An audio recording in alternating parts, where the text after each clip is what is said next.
out of the. Hello, welcome to another episode of the Infinite Podcast. And I tell you what, this week has really sucked the energy out of the fucking room. One hell of a week. Super excited. We get to experience Gears of War in 60 FPS. Hang on a fucking minute. We've already done that. Holly, how's your week been? What have you been up to? How's things? It's good. I finished the main story of Expedition 33. Don't tell me anything. The whole thing? Don't you finished the whole thing? Anything. I finished the main story. I'm doing like cleanup because there's actually, well, not cleanup, but like end game content because there are certain things that you can only like certain bosses and stuff that are end game. Yeah, end game bosses. Okay. Are you going underwater? I cried a lot last night. Are you going Even when I underwater? finished it. Don't. Oh man, this game's been mentally messing with me, man. Yeah. All right. Don't I tell told me anything. you. Don't tell me anything. I Don't tell me told anything. you. I finally finished got. Act 1 before like everybody else, and I was just like, "Oh my gosh! Yeah. Oh my gosh!" I wasn't ready for that, man. I was not No, ready for that. no, not at all. Nope, Not at all. Not ready for it. Yep. And then I hear I'm gonna get like something else at the end of Act 2 is gonna be like another moment that I'm gonna have to. I just did Act 1 last night. So like while I was away and I just flew back in yesterday. And I was trying to play fucking Expedition 33 on the Series S.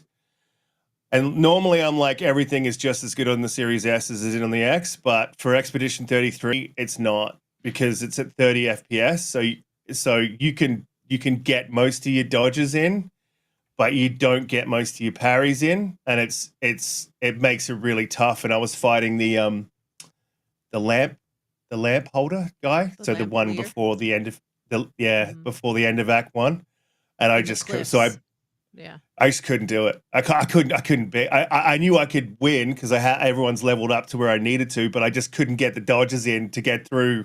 I was just getting so frustrated, so I had to shut it down, and I finished it last night. But we'll come back to that.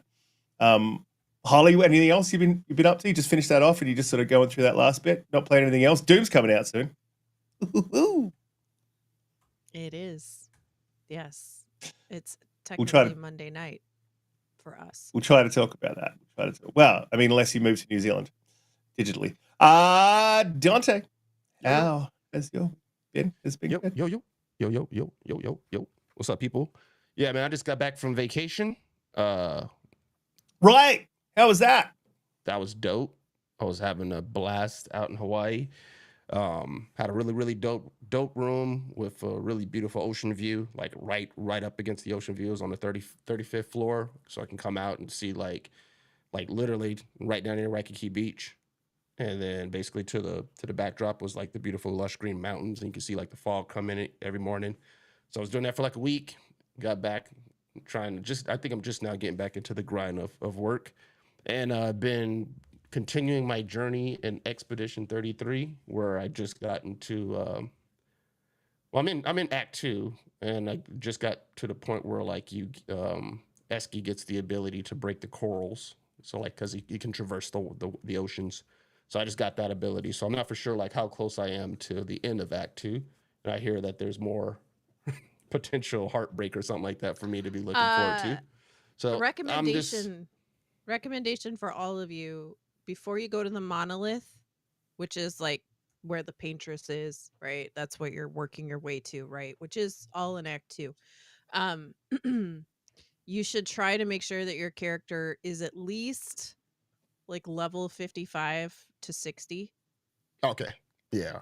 It'll just make it a lot easier. And there's so so far, much like, I found, side like, content in the world that, Yeah. I found like a really. Well, I think there's things in there. I think there's things in there I've seen that like, oh, this is like a thing I can't get past now, but I need to come back. Like there's a rock with blue stuff in it, and there's also one in your camp. And I'm like, I'm pretty sure at some stage you break that, or no?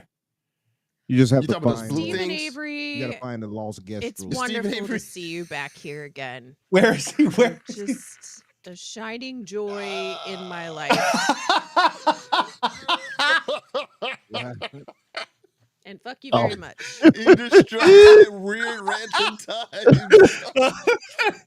I'm like, what happened? Okay, I see it now. Oh god, that is hilarious. I'm gonna put that up on screen. Sorry, Blue, but that is solid gold out of nowhere. Love the random insults. Donte's gone dark. All right, I'm back. So yeah, those rocks are optional. The rocks are optional because yeah. rock, The blue rocks? the rock is The just blue holding ones? a paint cage lock. Yeah. Okay. You just Okay. have So to I find mean, four you lost know, gestures you and want you the unlock it. ability, but it's optional. because there's a boss It's- in one area that you can see like who's down in a pit area, and it's like you can't get to him because there's like one of those big blue rocks I keep, those big rocks that are black and blue sticking up, right? That I can't get. Yeah. So I'm yeah. assuming later I'll get the ability to break through that, right? You actually should have it now. No, not necessarily. Yeah, the ones that's It's on a the ground, side you should be able to thing. run right through it. I think. No, the ones that's on the not ground. not the ones where like No, not those ones. get Esky and he just bowls over stuff. They'll be like these obulists. They're like Yeah. tall, Yes. black and blue They're- things. They're from a side thing to do that's optional. To be Okay. able to, Okay. the ability to do find- that is find four locked lost under an gestures. optional event. So Find Okay. at least 4 lost gestrels. That's At least it. 4. Okay, because I've Oh. found 3 of them so far. Yeah, that's- just that's find okay. one more. Yeah, Okay, and you'll okay. unlock it by talking to the thing in the camp, and it'll unlock Okay. it. Yeah, because All he's. right, cool. I've just got him because I went into Act 2 and he's just behind. So just behind him is one of those blue things, and the little Gestrel dude. Yeah. It seems trying like to it not opens. say it on stream in case people didn't want to know. That's but- not a spoiler. there he is. Yeah, It's not really that spoiler. one's fine. Yeah. Yeah. That'd be right. Because at some point Yeah. you'll meet the guy and he's like, find, however it's like 9 or 10 of them or whatever. And it's like, I've just been looking everywhere and I found I think 3 so far. So all right, cool. Yeah. So I got that I'm looking forward to. So yeah, I just been having a blast with this game, man. From everything from the gameplay mechanic, the tone, the story, all the characters I have concern for and agency. It's just it's so far I think it's my game of the year, man. I believe it is. I think am I too early to call? I think right now it's my game of the year. So yeah. That's what I've been doing. I could feel that. Umbra, how's your week been going? What are you up to? Where are you up to in Expedition 33? Because that seems to be the thing that everyone's up. See, I'm probably not even going to touch Doom for at least another month. So Doom, when does that drop exactly? I saw the 15th, which will be next week Thursday. Is it does it early release access earlier than Monday? that? Oh, so they got early access for it. I forgot about that. Yeah, I might have to get that. You all getting it early? Holly, you getting it early access too, or what? Everybody's getting it early access. I might have to do that, but at the same time, I'm still wrapping up for Expedition 33. Right now, I'm level 70 something in Expedition. I have a good maybe 60 or so hours. I'm not sure. Maybe more than that, actually. I don't know. I have to look. Probably much more than that. But yeah, I've been grinding a lot lately as far as to build my levels up. So that's why I did that all day today. That's why I got to level 70 something. Yeah, I beat Act 2, so I'm on Act 3 now. But for your grind, are you doing kind of a similar thing where like there's the dudes who drop the orb that you need to get the weapons at least to level 99 or level 19 actually? Are you kind of grinding those guys? Yeah, well, there's a few places you can go that I looked up videos for that show you the best grinding spots. There's one cheating. It's cheating. There's one called Dark Shores. Now I don't mess with that because they clapped me literally. Frozen Hearts is the best. It's really good. Yeah, Frozen Hearts is a good one. Dark Shores, don't do it unless you're high enough level. They will literally. Are those the guys, the crow hand looking dudes? Yes, that's why I say they clapped me. Them, literally, they clapped me. I didn't even do no damage to them. I fought them and then one shot me. Avoid until later. Exactly. Exactly what I did. I was like, man, I'll come back. Damn this. So that's tough, but I've been grinding a lot of different spots. And I gotta say, I saw people, I think Hogue Law and other people were like, oh, the story is not that good, blah, blah, blah. I disagree completely. I think this story is excellent. I think it's fun. I have to say. I'm completely entranced as to like wanting to know what happens next and And once you get to Act 3, Donte and Riskit, like there's going to be, you're going to get a kind of more reveal of understanding, right? And it's like, Yeah. whoa. So I'm not going to say anything, but I think it just does a good job of, like you said, all this wonderment, right? And you probably already kind of got your thoughts already, like where the story is going and what it means.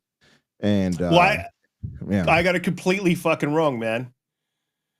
Because Oh, I did you? thought, after one? and this is, yeah, after Act One, I'm like, all you're right, like, that's not what it was.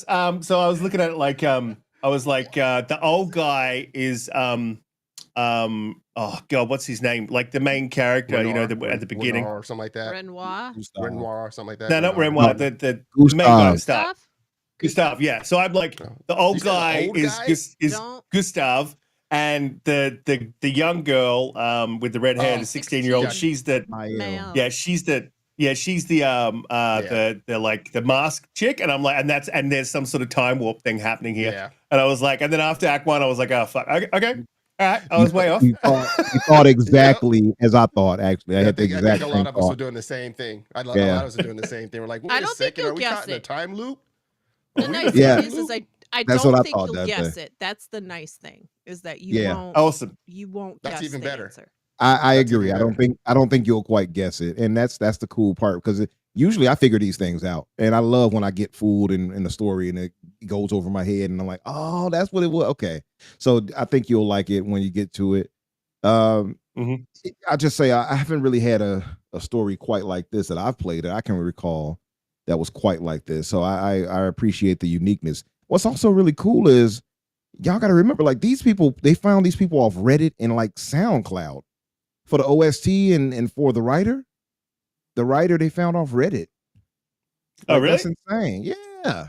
And the person who did the music, which is phenomenal, by the way.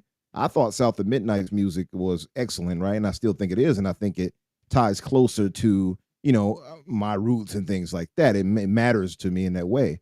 But I would, if I'm going by banger after banger, this OST definitely is the best of the year so far. Like, clearly, every track I've heard from this game is beautiful. Like, damn, like I feel like going to a damn ballet or something. I don't know. Holly, you want to go? You paying? You paying? I'll go. Anyway, Standard. I was see if Standard I could make her upgrading. crack a smile. She like, nope. But so yeah, man, I have to say I really enjoyed it. I'm loving it so far. I'm probably going to try to wrap it up. If not later tonight, then maybe tomorrow. I'm just going to grind a bit more, and I'm also trying to do all the in-game things and stuff like that, and get all the collectibles and whatever for the achievements and stuff like that, so I can 100% it. I've been doing. I can't tell you how frustrated I was when I was doing the what's it called? Was it the volleyball thingy? The volleyball mini game? Don't Oh. ruin this. To the left, Everyone is- center, and right, and backwards.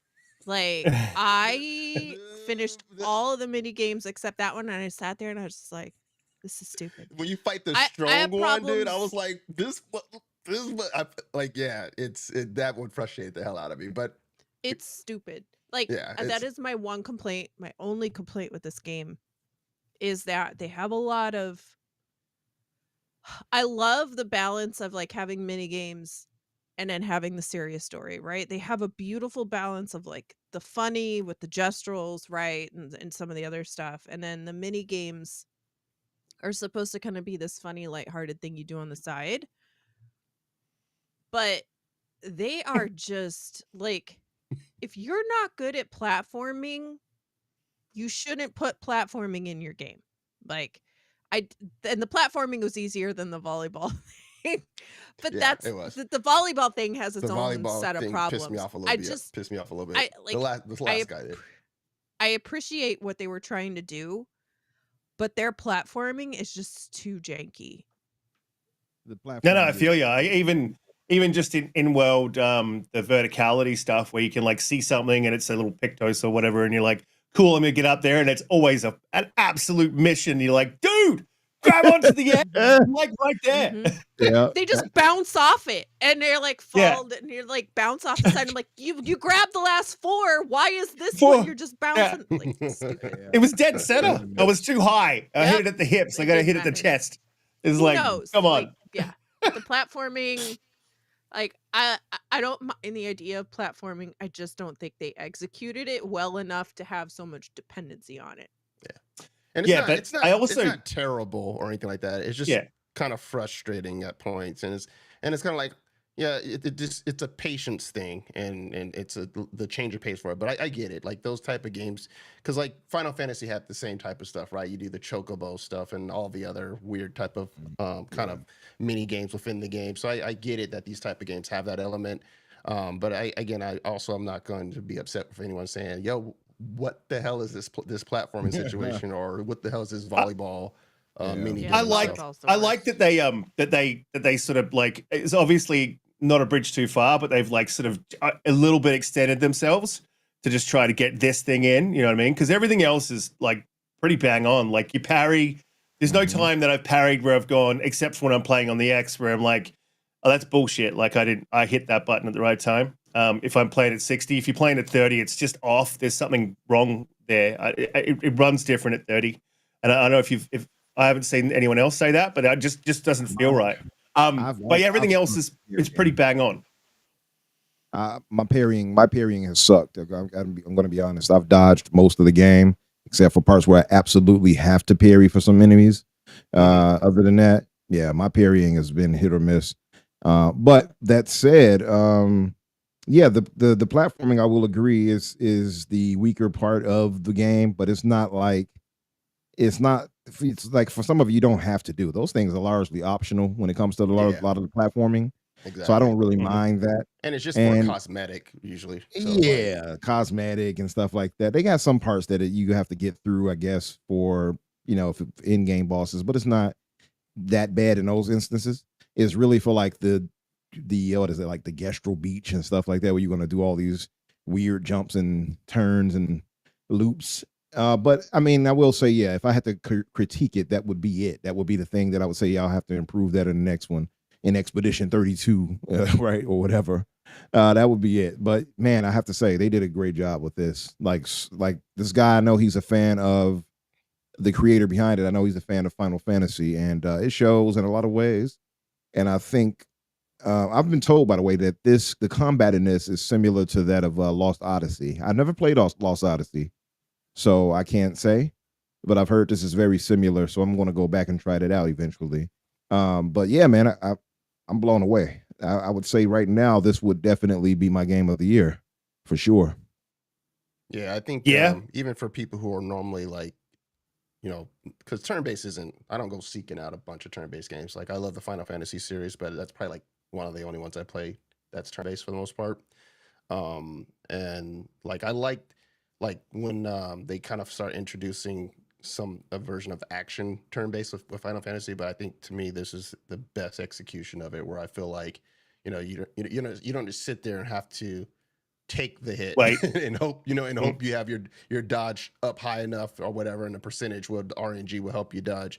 Like it's your choice on basically finishing a match, an encounter where you've taken no damage, or basically trying to go for the parry, which is a high risk high reward, or just figuring out the enemy's attacks and just dodging everything, and then getting your licks in. So like to me, I think it's the perfect blend of this type of game for people who maybe are not that much into turn-based, but want to feel like they're still somewhat involved. I think this one does it just right, where you can say, okay, and that mixed with the story and plus the voice acting, it's like everyone's really good, man. Everyone's top notch. So yeah, I got little complaints about this game, and it probably was.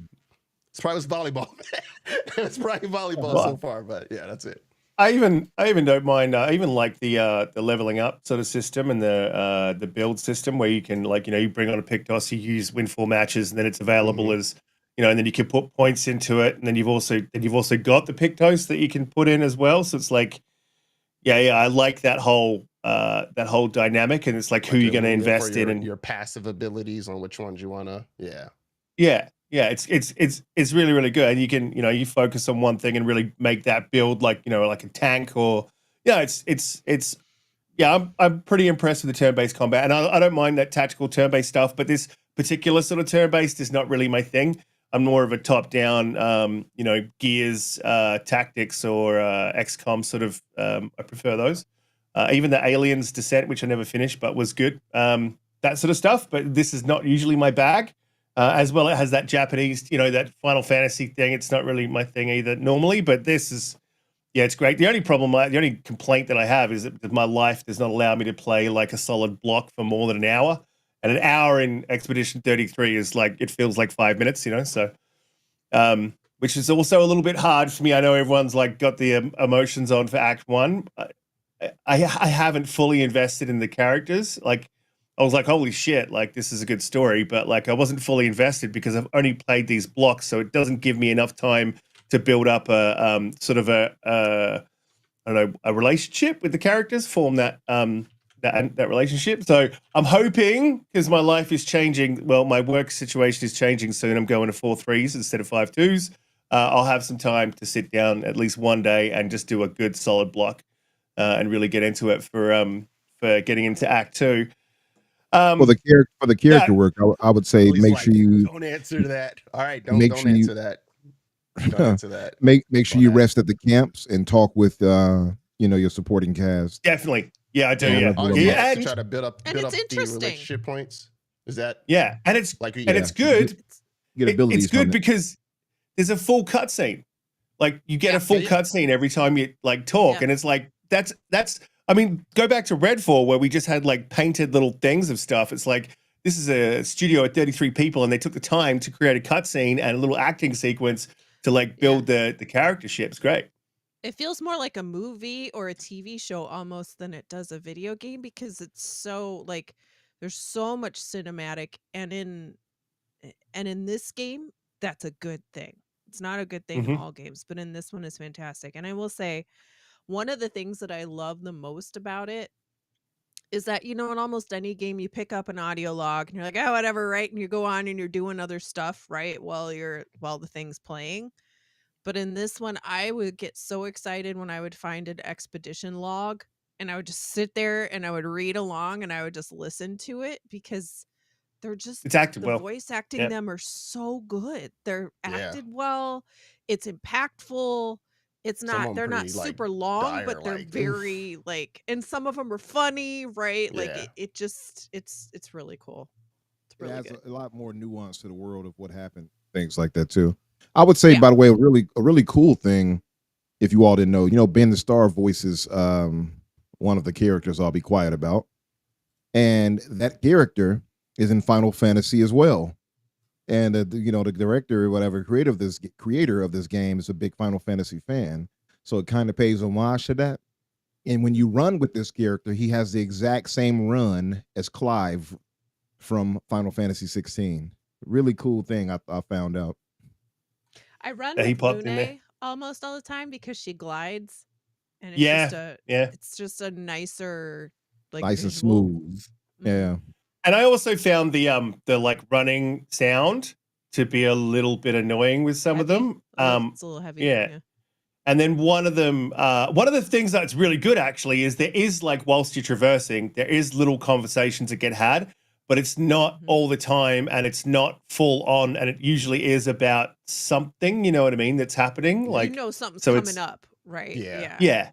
And it's not like to the point where like you're searching around and then you interrupt the conversation. So you're like, wait, I'm looking for stuff, and then I just cut you off, and I'm not going to be able to, what I'm saying? Like I hate when games kind of do that, because I'm looking everywhere and someone starts saying something, and then I'm like, oh, I cut off the convo. What were you going to say? And it's like too late. So too late. Yeah, I hate that, man. But yeah, I'm loving it. I guess we should jump into the topics of the week, which are especially now that Big Mad Mo's here, because he's going to love this conversation. Mo, just keep it calm and steady. And catch you guys later. Big calm mode. big calm mode today. So, if you guys don't know, before we jump into the topics, hit the like button, share us out. We go live 8 p.m. EST every Friday.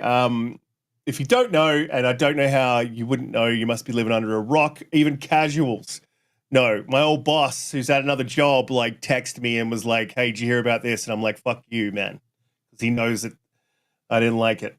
Xbox is bringing Gears Reloaded to PlayStation. I think everyone's gonna know how I'm gonna feel, which is not. It's probably the dumbest move I think any platform holder's ever made, and I don't see the necessity nor the reason to do this. But I'll go around the panel first, and we'll see how you guys are feeling about it, and then I guess we'll come back to me on it before I go into my probably longer than usual diatribe about how shit this is. Umbra, let's jump to you. Oh, actually, we'll go you last because I feel like you want to ask me something. Then we'll go Holly, and then you can ask me, and then I'll get into it. Holly, how you feeling about this? I feel like this is a conversation for you because, like, my only comment about the remaster make of this, the remaster of the remaster, is where the French fried pudding is Gears 2 remaster, because I played that game recently and it is not good. Like, it's not good at all. The gameplay is still good. It still feels like Gears. Wait. Is Gears 2 Amazingly, when Dom's wife dies? yes. That's, But Yes. that one's golden. You hit yes, that one? but if you play it now, even with back compat, through the Xbox 360, through the thing. Oh, you my mean gosh, like it's playing the game and so how it bad. performs? The visuals and the performance is fine, but like, there's quite a few scenes where you'll be like on a turret. Everybody's skin looks like the California raisins. Remember those? Like, you walk up and it's like flat, but like lines where there's supposed to be wrinkles everywhere. They're odd colors. And then like there's a lot of different scenes where you're on turrets, and every time I got on a turret, the turret would be like up in the sky, pointed like towards something where you couldn't even you're like, did I teleport? Like, what's going on? And like, I'd be like way up here. You couldn't shoot at the things that you were supposed to shoot at. Like, it's a hot mess. The actual gunplay and everything feels like current Gears, which is great. Like, that their system is so good that it moves forward.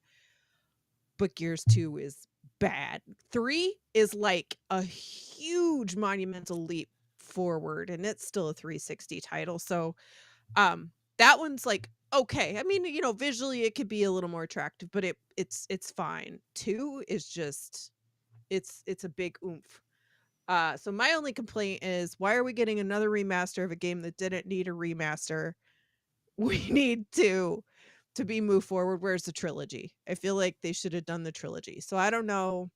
I've heard some people say that they're slow walking 1, then 2, then 3. Yes, they are. Like, they're gonna come out at a few months apart, but Yes, instead they of just are. dropping That's the smart. trilogy.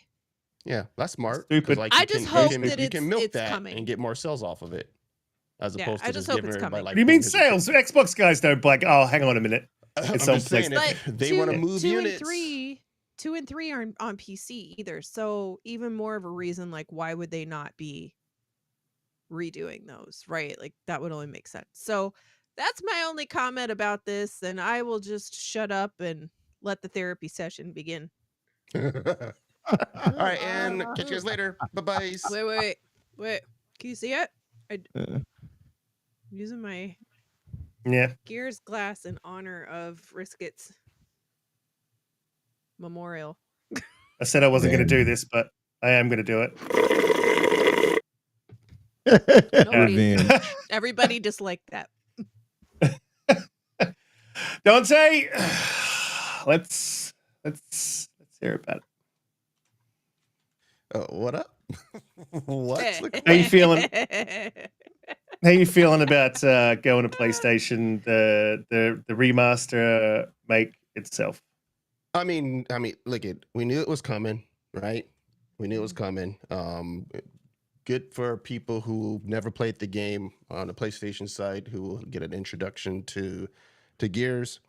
Look, I think everybody who is an Xbox fan is concerned, obviously, because we're like, okay, this is the end. We feel like it's the end of an era, right? From the console perspective, which I get it. I understand having that kind of emotional attachment to it. I'm also a huge Xbox fan, so I completely get it. But at the same time, it's kind of like the Band-Aid's been ripped off, and I'm done wasting energy on it to the point where I'm not nothing I say is going to stop Phil them from doing what they got to do, right? I think decisions have been made in terms of we need to sell software. That's where we need to do to keep gaming profitable for Xbox and for Microsoft to stay within the gaming business. We need to sell software, and if that means Okay. we're putting games on PlayStation and Nintendo, so be it. My only thing, because I don't want to beat a dead horse in terms of how we feel about the Beat it. Xbox's Beat it. multi-platform strategy. My only thing is that when the game comes out, please be a solid remake or whatever it is, right? Don't just kind of give somebody here's something that's a little shiny, cash grab. Like, give it the care that we see that Oblivion's got in other games that we're seeing some remakes and remasters of. That's the only thing I care for. Is like don't tarnish the brand by just doing something that seems like little effort was put into it. And since I know exactly the what they've done. coalition, the coalition is doing it in conjunction with the other support studio. So a part of me feels that I don't think the coalition would want to sit there and would have their hands involved and just basically put out something that's just going to be like a dud. Here's a shiny polish of one, right? I want to hope the coalition has that's their baby. Gears is their baby, right? So I want to hope that even if they know they're just doing a remake of one, that they want to give it the love and attention, because it's going to be the introduction for PlayStation fans who've never played it. That's going to be their introduction to the Gears universe. So you can't just basically be like, take this, good luck. You know what I'm saying? Like, you got to be like, we got to give them something to be like, okay, cool. When you guys start releasing the next one, and when we get and that when your next major Gears game that you teased last year at the game show comes out, I gotta play that game. Thank you for the introduction. Now I'm really, really hyped for when E-Day comes out, right? So that's why I don't think they're just gonna dial it in. I'm hoping that it's gonna come out and it'll be solid. So that's the only thing I'm concerned with. But the strategy is the strategy, man. It is what it is. We gotta adapt and move on with it at this point. That or don't play on Xbox, right? So it's like, and I'm not going anywhere. I'm still gonna be playing games. That's what I care about. I'm gonna be playing the game. So that's what it is. They can suck my strategy. Umbra, hey, how you feeling about this whole thing? I'm just gonna quickly race into the other room and grab a pen, but I am listening. How you feeling? How's this for you? Well, I have a few feelings, and then I have a question for yourself, which I'll set up once you get back. But I mean, for me, I'm much in the same vein as Donte. We're in the same boat, I guess I could say, because I'm content. And I guess, Gray, get ready to boo me. It's largely because I am on PC now. So I'm playing everything the way I want with the best performance. Yes, sprinkle me with PC goodness. No longer am I. Okay, that won't sound flamboyant. I don't like that one. I am now unburdened by the console. I no longer have to worry about the thoughts of the mere peasants. No, I'm joking. I don't know. I just don't think of it the same way I used to. It's amazing, actually. I've come to learn where the attachment I used to have to the game staying exclusive has morphed, or at least evolved, since I've moved on to maining on PC.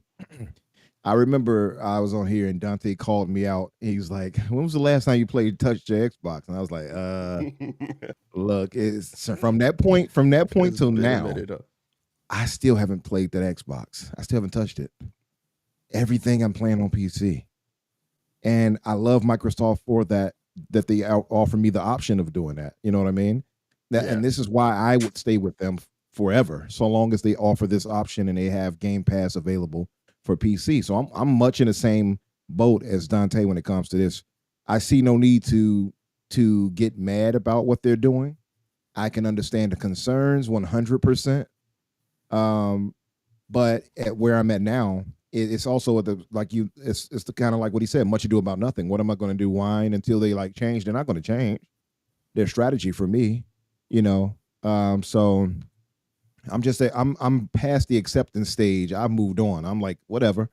I'll just get my games how I get them, at the best fidelity, best performance, et cetera, and keep it moving. It is what it I feel is. you. Now, if I'm looking at it from a business perspective, which I think some people do, you might come to the thought of, well, wouldn't this be the end of the platform after a while, or at least the hardware rather, right? And I get that. I really do get I wonder that who idea. said that. Oh, Who said several people. Several people, one including I'm about to ask a question to. So we knew about this strategy for a while.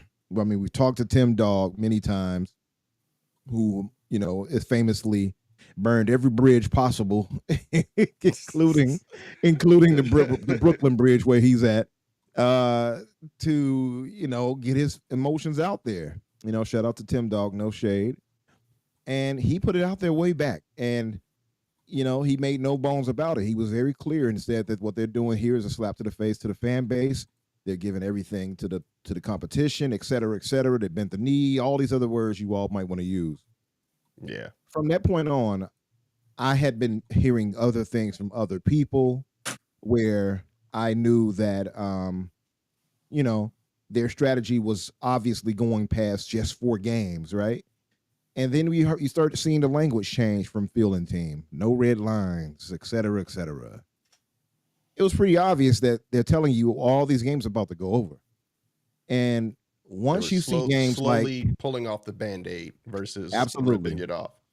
And some people don't like that because I've had discussions. What am I finishing the horse? Finish the horse. But some people don't like that, right? They would prefer for them to be more transparent and just rip the Band-Aid off. But I would argue, well, they can't just do that necessarily because then they'll piss off longtime fans too. So they got to kind of slow walk it, right? I would think at least that's their belief.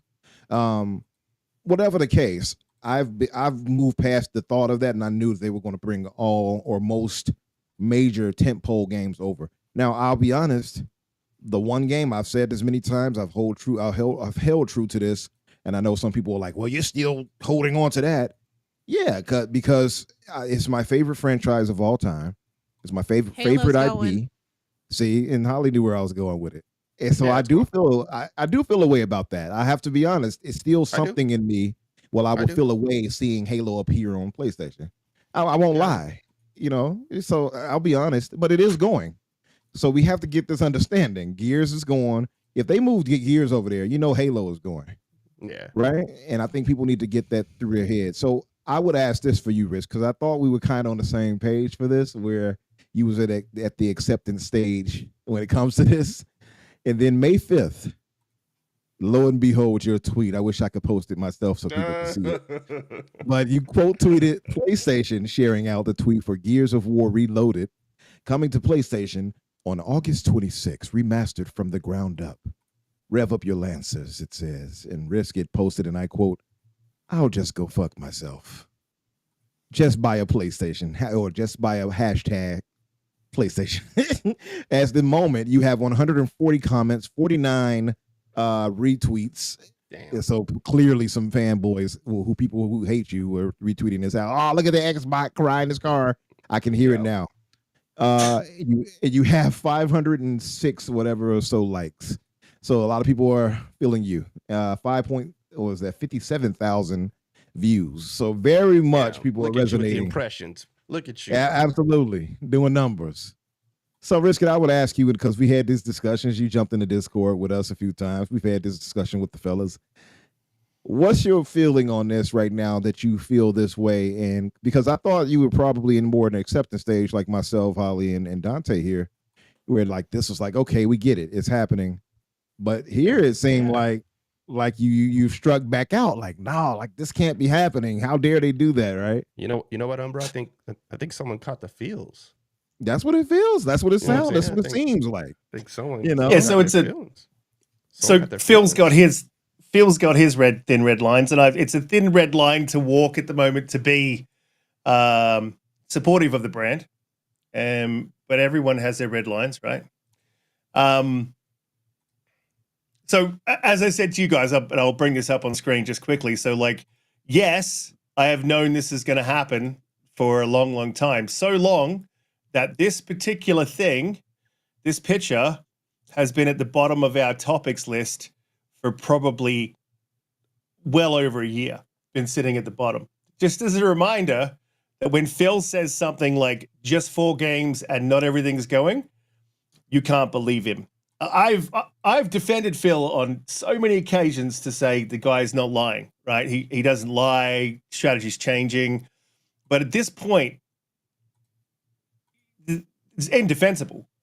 He fucking knew. He knew 100% that there was going to be no red lines. He knew that when he got up on stage and did the podcast and he said, not everything's going, right?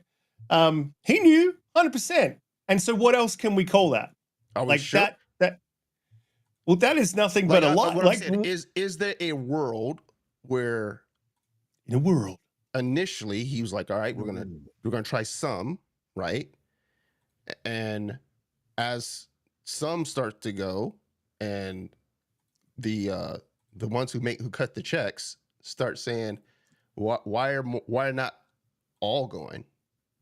And there's an internal fight there that's happening that he loses.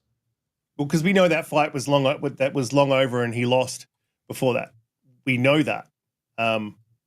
It's not public knowledge, but we know that for sure. Just because of so you're mad. You're saying he knew right then and there when he's making this post. He knew, and you're mad that he just didn't rip the Band-Aid off.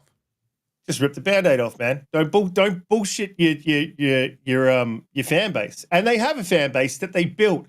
They spent years and years and years building a hardcore fan base. Like me, I won't mention other names because I don't want to drag them into my diatribe. That's probably about to happen. But like a lot of big other names that have been supporting the brand for God knows how long, they couldn't just come out and be honest, man. And that's one of the things that sort of pisses me off a lot. Like, don't bullshit us. Just tell us straight up. And look, Tim knew exactly what they were doing, and they knew as well. And that no red lines comment was out there long before it was out there publicly. Yeah. So the other thing about this is there's absolutely no fucking need for them to do this. They don't need to do this. Yes, there's no need for it. Yes, there's there's no need for them to send the tent poles. And you could make an argument for Halo. So with Halo, you can make that argument, right?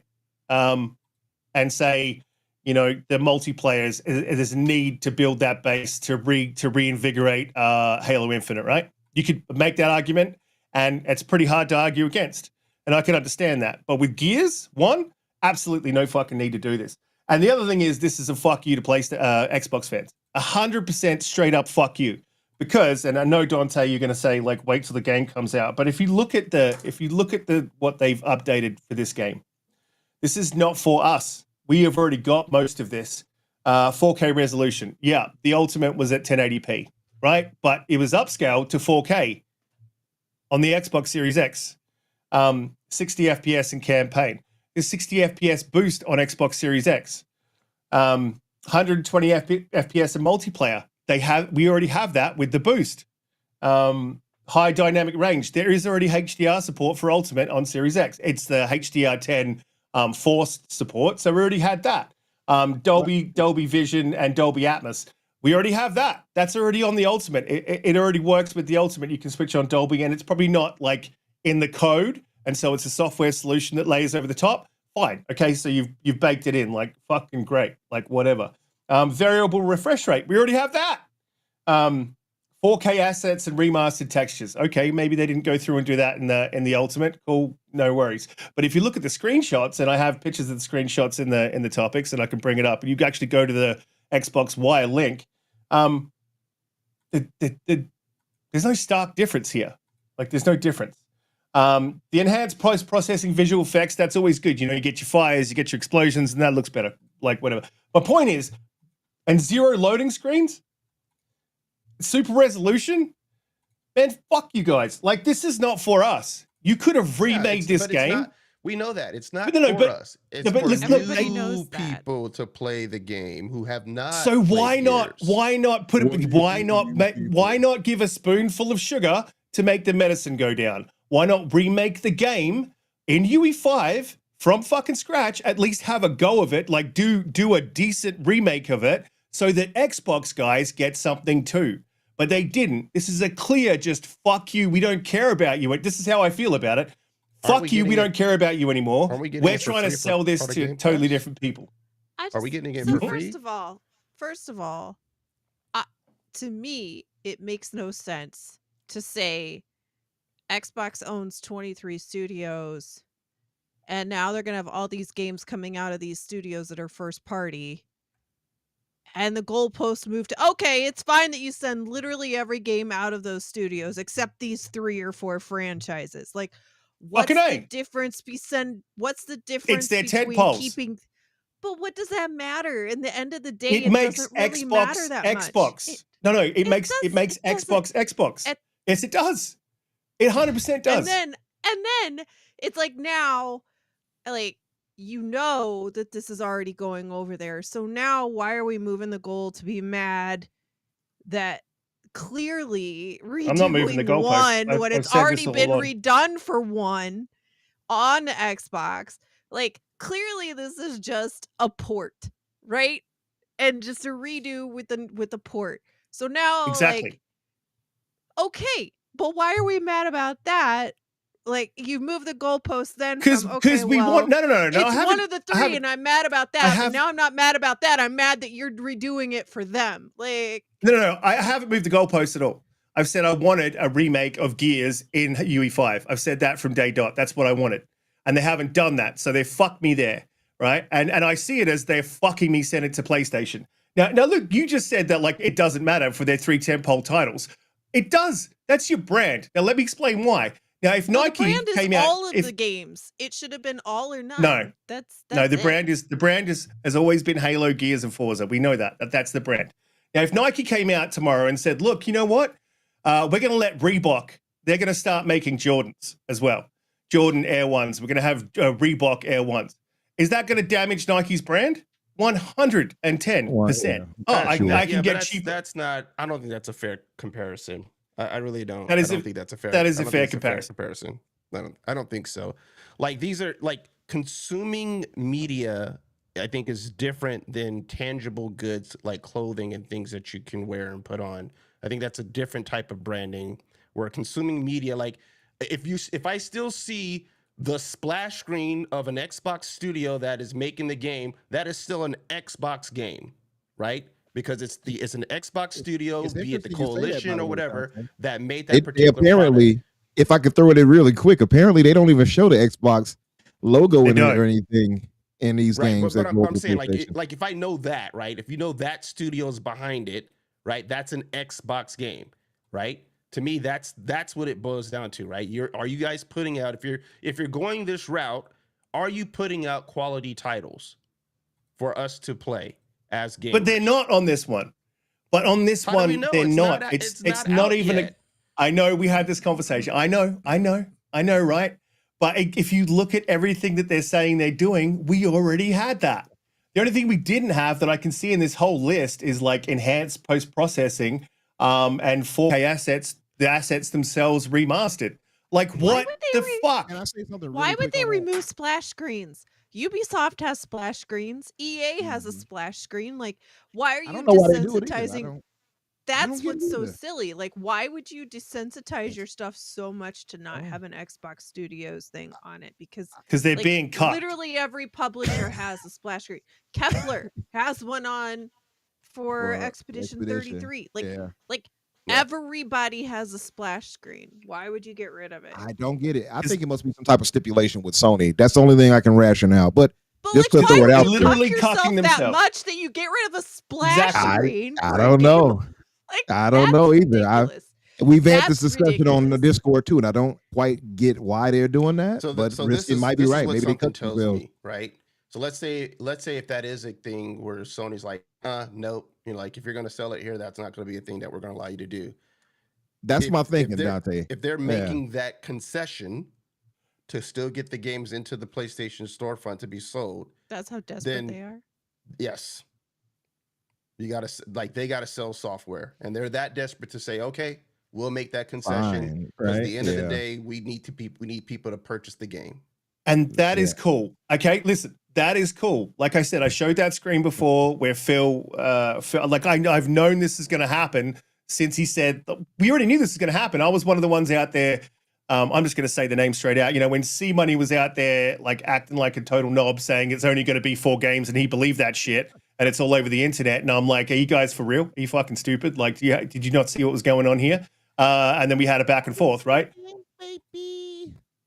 But look, like I've known from day one this is going to happen, and it's not always what you do, it's how you do what you do, and how they're doing what they're doing. I don't fucking like it. I don't appreciate it. Like, at least have a little bit of respect for your fan base. Like showing the one more thing with Jeff Keighley and Indiana Jones.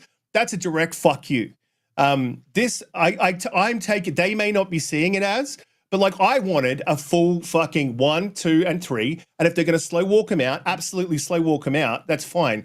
And 2 and 3 would benefit from these updates, right? But 1 does not for us. And so this is clearly not for Xbox fans. And when you're going to do this, give something to us as well as doing what you're doing. Like at least have a spoonful of fucking sugar to make the medicine go down. But this is like giving us vinegar, kicking me in the balls, spitting on me, saying "fuck you, clown," and then I'm going to send it over there. Like, Somebody's been watching Mary Poppins lately. I noticed that. But anyway, I would say this too. I love that saying though. But yeah, I would say this. I get what you're saying 100%. My problem with this is it felt like it was for eternity that we were like, oh, we're getting the Gears, this remastered, blah blah blah, and then this is all they gave us. And I'm not trying to downplay like. It does seem like they gave us a short shrift a bit, right? To borrow my brother Kay Asante's word, he loves saying short shrift. But it does feel like that because it's like after all that time and all that uncertainty when we would finally get it, this is it. And it's not even in UE5. It's not in the magnificent UE5. It's all the stuff and assets and things like that we largely got in the Ultimate for the most part and upscaled that we get on X. What exactly are we getting here that's really like, yeah, I gotta play Reloaded? And if they would have done that for 1, 2, and 3, I would have been like, okay, at least that was something. They did it for 1 game. I don't really get that either, honestly. This is not even me worrying about PlayStation here. I'm just saying, why did they go so half-assed when it comes to this specific thing compared to how they typically do? It seems a little like Microsoft does pretty well in other regards when it comes to this. This just seems like whatever. A PlayStation remaster. So it would be an interesting conversation, I think, to have, like, you know, with the folks over at Coalition, right? If they can, when they start kind of getting closer to pushing this thing out, to have like, hey, so some understanding as to why is it not built in UE5, and why you know were certain features missing, or you guys didn't decide to go ahead and update certain things. That would be a good conversation to have for the developers on it.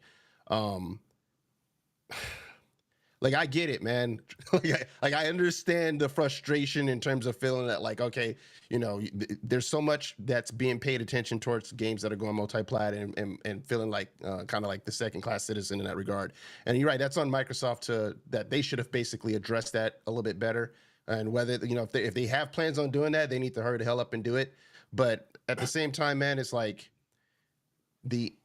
I just don't have the energy to care about it as much as I did before, right? Where I'm not gonna at them on Twitter, you know, and be like, you know, and yell at Phil. You know, who would do that? Who would do that? I'm not gonna do that because it's like it's not gonna solve anything. And to be quite honest, like a part of me is thinking that maybe the situation is like the numbers weren't doing what they needed to do for them to not have made some of these decisions and go so hard with their multi-plat strategy, especially in the age of so many different studios and games that we see that have basically been shut down or shelved, right? How many games has PlayStation shut down in the last couple years alone? How many studios do we see that have been shut down from big name publishers? So I think it like what we're not seeing, what they're shielding and not coming out and saying is like, hey, we need to make these copies move. And unfortunately, they didn't do it in the way that we would wanted them to have done it, so that way we feel better up about it as Xbox fans. But end of the day, if it boils down to keeping Xbox alive, where like like I'm still gonna have access to Game Pass and still have access to my library, versus how my feelings need to be felt or catered to. I rather you keep Xbox alive, and then I have to adjust my feelings, right? That's how So I'm trying to approach this. I don't disagree. I don't disagree with you at all, man. Like we've had all these conversations and all the points that you guys have raised, like at all times. I don't disagree, like with this. I understand the strategy. I get probably why it's happening. I understand all of that. But the one thing is how you do what you do, and you don't fuck your entire fan base just to make some money, because that's a bad business decision. Like no business does that. And then you need to understand that the guys that brought you to the dance, I can't remember who was saying this, but it was bang on. It was someone on Discord. The guy, you don't just leave the guy who brought you to the dance, because he's also the guy who's going to fucking take you home, right? But Riskit, let me ask you: Are we not getting the game for free? Actually, are we not? They getting show the us game for free? the geek will take you home in old '80s rom-com. So I don't know. That's not the truth right there. Right? I am the geek. Did I misread that? Do Game Pass subscribers get the game for free? Yeah, and that's the thing. Like we talk right? about. We talk about the Game Pass of our subscription, right? We talk about the Game Pass exclusive, right? We talk about the Game Pass exclusive thing. Well, I don't, because I think it's silly, but like a lot of people do. But I won't even play. Actually, here's the thing. I don't want to be disingenuous here. I will play this version because I'm, I think, Act 1 in with my son who's never played Gears. And I'm going to play through this version now because it's obviously going to be a tiny bit better than the other one, right? Nice. But otherwise, I wouldn't touch this. I wouldn't go back and play this. Like, why? Why would I? It's not for me. Now, had they built this, and this is the other thing, when you take it to the other platform, don't you want to show up with your best dress on, right? Balls to the wall, like a full rebuild remake? Shouldn't it be? I hear you, but we gotta wait for it to come out to be like, we can't be definitive that we know. Like, it can come out, it could be freaking amazing. We don't know, right? So like, if it comes out and it's a dud, right? It's not performing well, then I get like, let those pitchforks fly. But like let's give them the benefit of the doubt, because so far they haven't really released something where we're like, yo, what's that? Like, that was, I'll be happy. They've been on a pretty decent run lately, man. They've been on a pretty strong run over the last couple of years. So I got two questions. I'm willing to kind of give them the benefit of the doubt to hope that the coalition and whoever they're supervising, whoever the sister studio is or the support studio, that they made sure they approach this with love and some care. That's I'll jump to you, Umbra, in 2 seconds, but I just want to say, if it comes out trash and it doesn't perform well, I'd be super happy, because then no one will buy it, and then hopefully they won't send 2 and 3 and E-Day. My God. E-Day. Sorry, Umbra. Horizon 5 is selling well and Sea of Thieves sold well. Gears is going to sell well. I'm sorry to break it to you, brother. It will. Yeah. I'm sorry. I'm sorry. It's gonna be fine. A bad port would not stop any of the rest of that stuff going on. Yeah. If anything, that tells me, if anything, our Hoove brothers will buy it just for the tears. Just for the chance of drinking Xbox fan tears. They'll mix it with nice sugar and other, mixtures to make a nice drink out of it. But 2 questions for everybody, and this is for the chat too. And Big Man Mo, I see you screaming in the chat with all these capitalized letters and everything. Y'all see him? I said he was going to get mad. I said it. You know what is happening. Go ahead, Mo. He's just yelling throughout the whole show. Like, damn, Mo. Two questions. Somebody mentioned it in the chat before, and I've heard this before, so I had to highlight it. They said, well, and this is no shade to you, so don't take it this way. He said, well, Xbox fans are first-class citizens because we got Game Pass. That was James Thomas in the chat. Shout out to you, James. I don't think I've ever seen you here before, but shout out and welcome. He says, well, we're first-class fans here on Xbox, or Xbox fans are that because we got Game Pass. And that kind of seems like it's always the go-to statement. Like, well, we got Game Pass. They have to pay over there, full price. And I think some fans have used that as cope. What do you think to that? And I have a second question as a follow-up after you all answer that. What do you think about the first-class citizen thing about Game Pass? or do you think that's a bit of a cope crutch right there? I mean, look, I subscribe to Game Pass specifically for the benefits of Game Pass. Right? That's is what it is. Like, that's a perk. If it wasn't a useful service, I would cancel my subscription. Right? That's the way I look at it. I don't care about PlayStation guys being like, "Oh, we got your games," or whatever the case is. Like, all right, cool.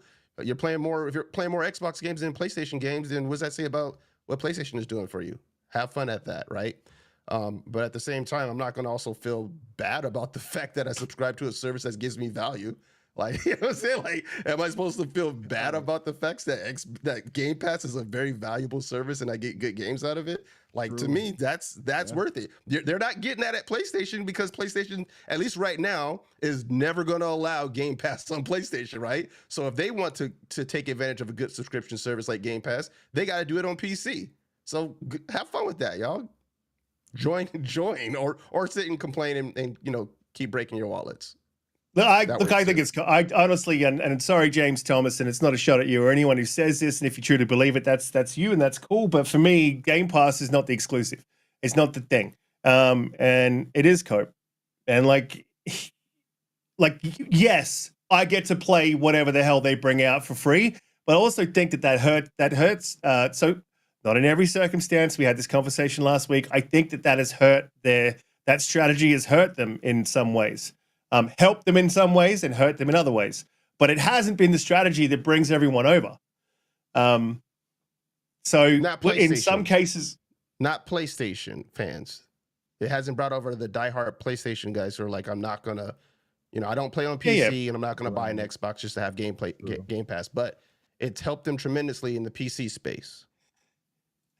Big Mad Mo. Love it, man. He said the fuck if it ain't. Game Pass is the exclusive. Look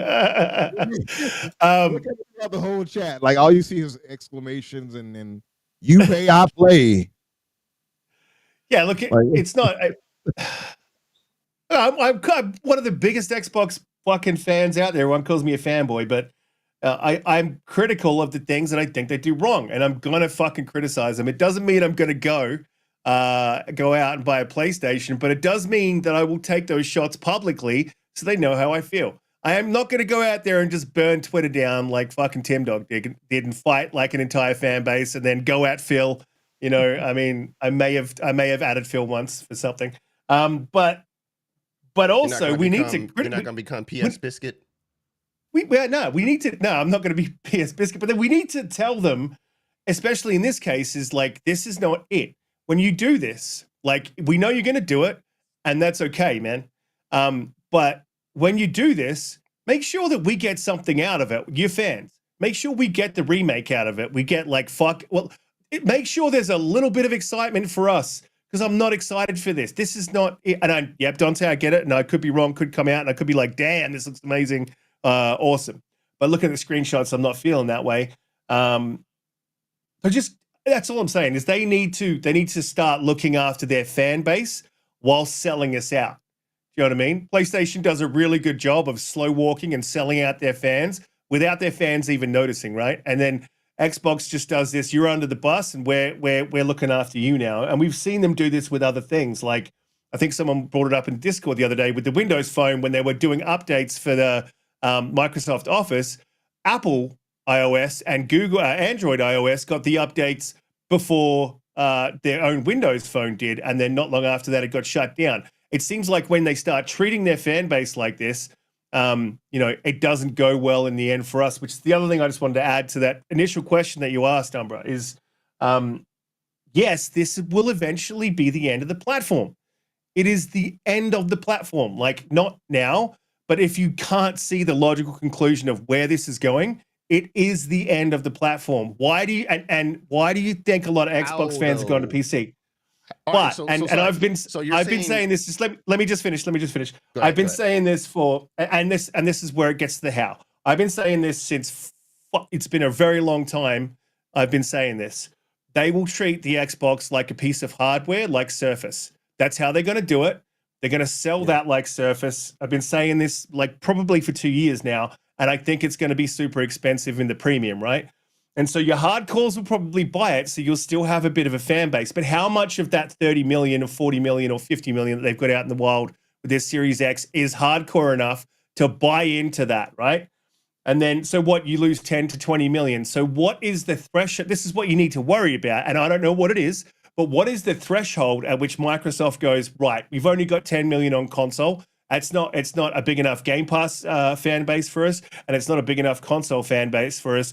That's it. We got to shut it down. It's not happening next gen, and it may not happen the gen after that. But eventually, they're going to get to a point where that's going to happen, and I cannot see a way in which the console survives in perpetuity. Now, maybe we'll have cloud by then. I don't think so. For but everybody though, too, though, that like the way games are delivered to us, the way like that could change the platform for PlayStation 2, 10 like.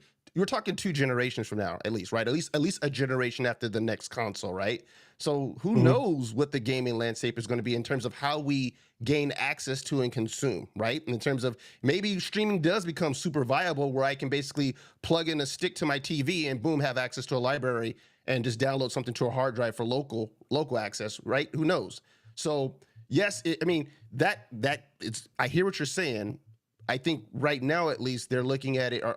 This is my hope: is that if Game Pass is the money making cow, that a part of their revenue, that they do like to continue to see that money coming in, because a lot of people who are really enjoying a service tend to say sub to it for a while, right? I've been sub to my Netflix account for a long time, even though I've been pissed off at it from time to time, and I've been sub to my Game Pass subscription for quite some time, and so if you have customers who aren't going to go out and buy a PC, maybe don't got the money to go out and build a PC, you need a method for them to be able to gain access to that, right? So for that part alone, I still see them, like, even if it's at cost, if they start making the consoles and it becomes like Surface and it's at cost, then I still see there's going to be a part of people who are like, well, I don't want to go out and build a PC, and I'll pay, if Sony's charging $700-800 for the next console, I'm willing to pay $700-800 for the Xbox console, because I still really like Game Pass and I still need access to that, and it's not available on PlayStation. So at least in the interim for the next generation, I think we're okay. What happens after that? The whole landscape, though, could be completely different for both PlayStation and Xbox when it comes to how people consume games and where the console space. Here's the second part of the question, going to what you just said, which was Game Pass. That seems to be the killer app. Everybody goes to Game Pass, right? That's the go-to. And trust me, that's what's keeping me holding on too, right? But so my question is then, with these games going over there like that and Riskit, with your concerns of that being essentially the end of the platform, maybe in the next year or two, next generation or two, let's say the 2 generations from now, right? So next gen, they're going to have, their platform. We already know they're coming out with hardware. So let's say the gen after that and going forward from there. What if they had to do this, but because of the higher ups, they said, hey, we want more money, we want more ROI, we got this ABK thing here, we want all that money back and then some, right? Satya lost some of his money when he put his money on the line to vouch for them at a point. All these things, all that money. Sure. Yeah, I got love for that bald-headed man. He did what he did. He held us down. So let's say that's the case, and I'll hold him down. They have to do this to wait, pause. What you gonna do? You gonna hold them down? Anyway, I heard it, but then it registered late. So my question will be then to you all is, what if they had to do this? But they're just not telling us this. But they had to go about putting their games on PlayStation and everything else, and Nintendo Switch 2 eventually. Of course, we'll hear. You're going to say the 4D chess thing, aren't you? Yeah, well, not even that. But what if they had to do this to, I guess, essentially save the Xbox platform? Would you then kind of change your tune? Now, we don't know this information, but what if it comes out, information leaks, and it's like, well, they had to do this thing, and it's going to feel like a stab to the heart or a slap to the face as a fan, but they had to do this to save the brand, essentially, and continue, giving us hardware or options and things like that. What would you? I mean, we've seen. But let's say that's the case. That's what happened. Thank you. We've seen certain companies sell what are you saying, Holly? Crap ton. She thinks she agrees with you. I think that's what happened. I think they were faced with a hard take a left or a right. That's how I feel. Because all the things They- you're talking about that Mhm. tracks Riskit, that you're saying in terms of like the way you go about doing something, right? The fact that if PlayStation doesn't allow them to put their splash screen on Xbox branded games that are launching, right? The way they're so quickly to went from it's just for to here are a bunch of other games that might be going. It seems to me as if like we need to get these things to sell. And what are we doing? Like, we see situations where certain exclusives push 2 million units, sometimes less, on a particular platform, and the cost of the game costs that much more to make these days. So if you're only selling to your base, and your base pumps out 2 to 3 billion on your game that costs over 100 million to make, like, you know what I'm saying? Like, over time, basically, the math isn't adding up for them. So if you can get that game to PlayStation's fan base and maybe Nintendo's fan base plus PC, now the numbers start looking better, and the studios aren't like, we just laid off, half our staff or something like that. Mhm. And that's Yeah. where I'm thinking that they've been looking at the way the industry has been, and they're like, how can we try to keep Xbox afloat and keep these people employed, get their So games all that sold goes to in my more point of my places. question. That goes all to the point of it. So Holly is on board. It seems like you might be as well, Donte. So do you think that's the case, Riskit? And if that is the case, this is a hypothetical because you said, well, we didn't hear that. Sure, but that's the hypothetical. Say we'd never hear that, or but this is likely an That's option. not something they would come out and announce. Like, well, Right. you're lucky you It still could have an leak. Like a Xbox story because by, we, like, you don't Jason say Schreier that, right? reports or something. But we like do hear that, things. Right. Schreier could leak it out. Somebody could leak it. Yeah. Xbox is the leakiest ship in gaming. So that could very well leak out. Not as much anymore, but yeah. Not as much as they used to be. But they're still the leakiest Yeah. compared to the other two. But that said, Yeah, let's sure. say that's the case. And what would you change your view of how you're looking at it now? My answer is they didn't save it. All they did was prolong the death. So if that was the answer, then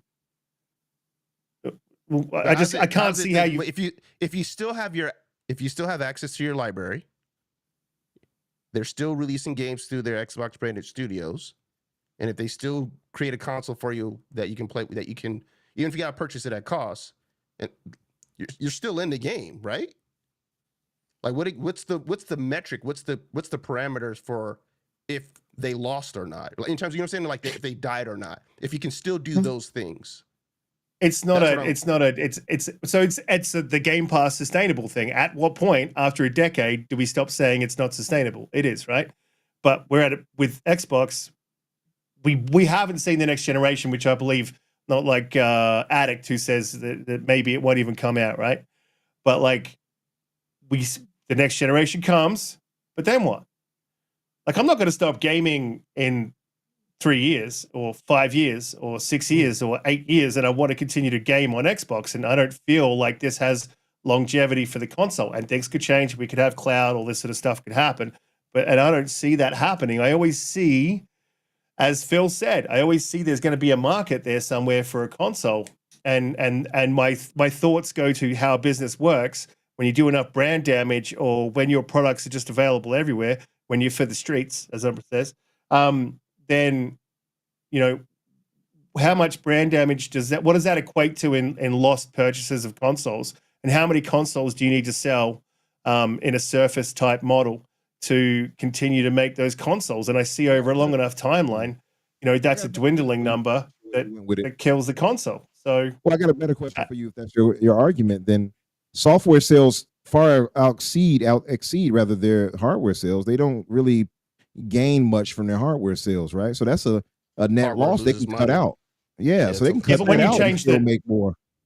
So when you change the model of the business, they're making record profits right now, like literally, right? Yeah, and they're like changing the thought process, even brand wise, because now they're the top 3 games right there on PlayStation or Xbox. You're making my argument for me, because when you change the model of the business, right? If you switch to a Surface type model, like Surface does not like, if they're selling a lot of Office subscriptions and a lot of software for a PC, Surface doesn't get any of that on their P&L, right? On their profit loss statement. That doesn't come across to them. So when you change the model and you go to Xbox hardware is a standalone hardware thing that you're selling at a profit for itself, they will have to justify their own cost of sales. But it doesn't matter. But they generally sell their console at other loss. PCs. But they're not going to in the next gen.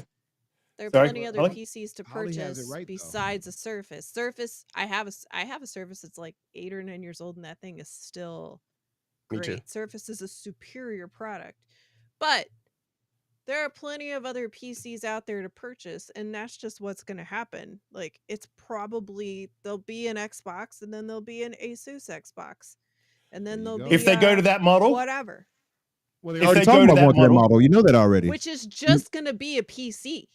It's You- all but it you- is. yeah. It's just a PC. yeah, Because if they go to nobody's that gonna model, want to that's it. port to an Asus to a, you know what I mean? It's gonna be a shell of PC games. That's it. If they go to that, and yes, Umbra, you already know know. they're going that No, route that way, I know. though. So, like, why are you? I don't But get they why may you. pivot. I'm not even talking about Steam integration. I'm talking about I know. Yeah, like the an OEM having. Xbox, Yeah, but it's made by third party, and they change their software system so that it can just be like a shell for a PC game. yeah. And if they go to that model, because there's a lot there that could go wrong, and they could just scrap that. But we know that they're working on that. Like, we know that factually, and we've known for quite a while. That they since 2023, so they've been working on that, right? But it's been since 2023. Yeah. Because to your point, and- Surface is down to one SKU now. Like, they used to have 5 to 10 Multiple. or whatever, and Yep. now they're down to one. And it's super unfortunate because they're really, really good. Like the even like the headphones, Surface headphones, phenomenal, right? They don't make them anymore. They just they're just There you not go. great. They're There you just go, not Holly. great at keeping their hardware sustainable for the future, and that's There you go. Microsoft. Period. You just said it. They don't make them anymore. He's looking for anything to grab That's when my you said point. that. Is that other people make this? It's other people make headphones. Other people make all of these things that you're talking about. Other people make phones. So they're not going to just shut off hardware and be like, well, there's nobody else that makes this. Sorry, best of luck, right? Like, they're gonna And have if they an nail that- alternate to get out, an off ramp. If they nail that, and that is the off ramp, and they're able to do that and bring in the third parties, and then and have a few different SKUs from each third party, then Xbox survives, right? And then I'm okay. But on the way there, let's not bend over Xbox fans and just shove it straight up their. I don't have a beep button. Do I have a beep button? Shove it straight up there, right? Let's be a little bit respectful of Xbox fans on the way there. The thing they That's did, all I'm asking. the thing they did that irritated me the most in the last 6 months is they came out with a Doom commercial with some extra content that was Exclusive. all exclusive for a PlayStation channel. It showed everything for PlayStation. They specifically start the video with "Hi, my PlayStation gamers" and all of that stuff. And I'm just like, what was the point in this? What was the point in that? Yep. I mean, unless Sony backed up a truck and dumped a big fat wad of cash, I guess. But come on, man. I feel like that game is going to sell so well that you just didn't need to do that one. I'm going to dump a big fat wad on Satya. Really kind of silly. Riskit, I would say this to your thought, because you were like, well, yeah, well, the Surface, etc., whatever. I think you're looking at it from the wrong perspective. I would argue that Xbox doing what they're doing here, and if it goes the way that, the console dies out or whatever, it's not the Surface situation. It's more Windows situation. Windows is thriving as always, right? And it's the biggest portion of Microsoft. This will be just akin to that with Game Pass and Xbox as the ecosystem, and brought to you however way it would be, as Holly was alluding to, third party wise. So they'll be able to get those games to you and to PlayStation fans or to Nintendo fans through all these different means, just like they would with Windows being attached to any PC or laptop or whatever device, right? If they do that with the OEM, it'll work. Yeah, Look, I if don't they- look at if- it as a surface. I look at it as windows. the thing that the crux of the concern for me has always just been about the idea of pulling away from the console market, and then their other third-party publishers or developers not having the game available for the Xbox, right? But if the next console is more of a PC hybrid that has access to the PC store, it doesn't matter, right? Because you're basically still buying the game that would work on PC, but just happens to have the ability to load games like the way the Xbox loads the games, right? So like, you know, if that is the case, then I think it doesn't really impact us as much, right? And also if it's a case where they're not really, they get their butts kicked on console sales, man, in terms of selling them at a loss, period. It's a cost that they always lose on. And even to a degree, like PlayStation will admit as such, there's a number they need to get to before they really start turning a profit on those things. So if they get to a point where they're like, okay, if we're for those who want the Xbox console and to still be able to play, have access to their libraries, and they don't want to go to PC, here's this device and it will play PC games or have access to Steam, etc. Then I think we end up, you know, it doesn't impact me, and I'm not worried or concerned about where gaming is 10 years from now, to be quite honest, because like who knows what's going to be compared to where the technology goes. So I'm not gonna basically say the sky is falling right now. But right now, since I do like the console, I'm concerned about what the next Xbox is. That would tell me the story as to like where they're going and where the market is going when it comes to console gaming. I would just point out too that, you know, for better or for worse, Xbox has always known where the future is. They just have usually jumped a little too early, right? Yeah, So they've usually been pretty innovative, and then just were too quick to. Unfortunately, yes, and unfortunately, even when they have seen it, they've dragged their feet too much. Like they've been either too early or too late, right? Like with the Windows Phone, it's too late, right? Yeah. But I think that Bomber laughed off the iPhone like an idiot. Yeah. So I think that they do know exactly where it's going to be in 10 years, technology wise, right? And I think they're laying the groundwork to be ahead of that.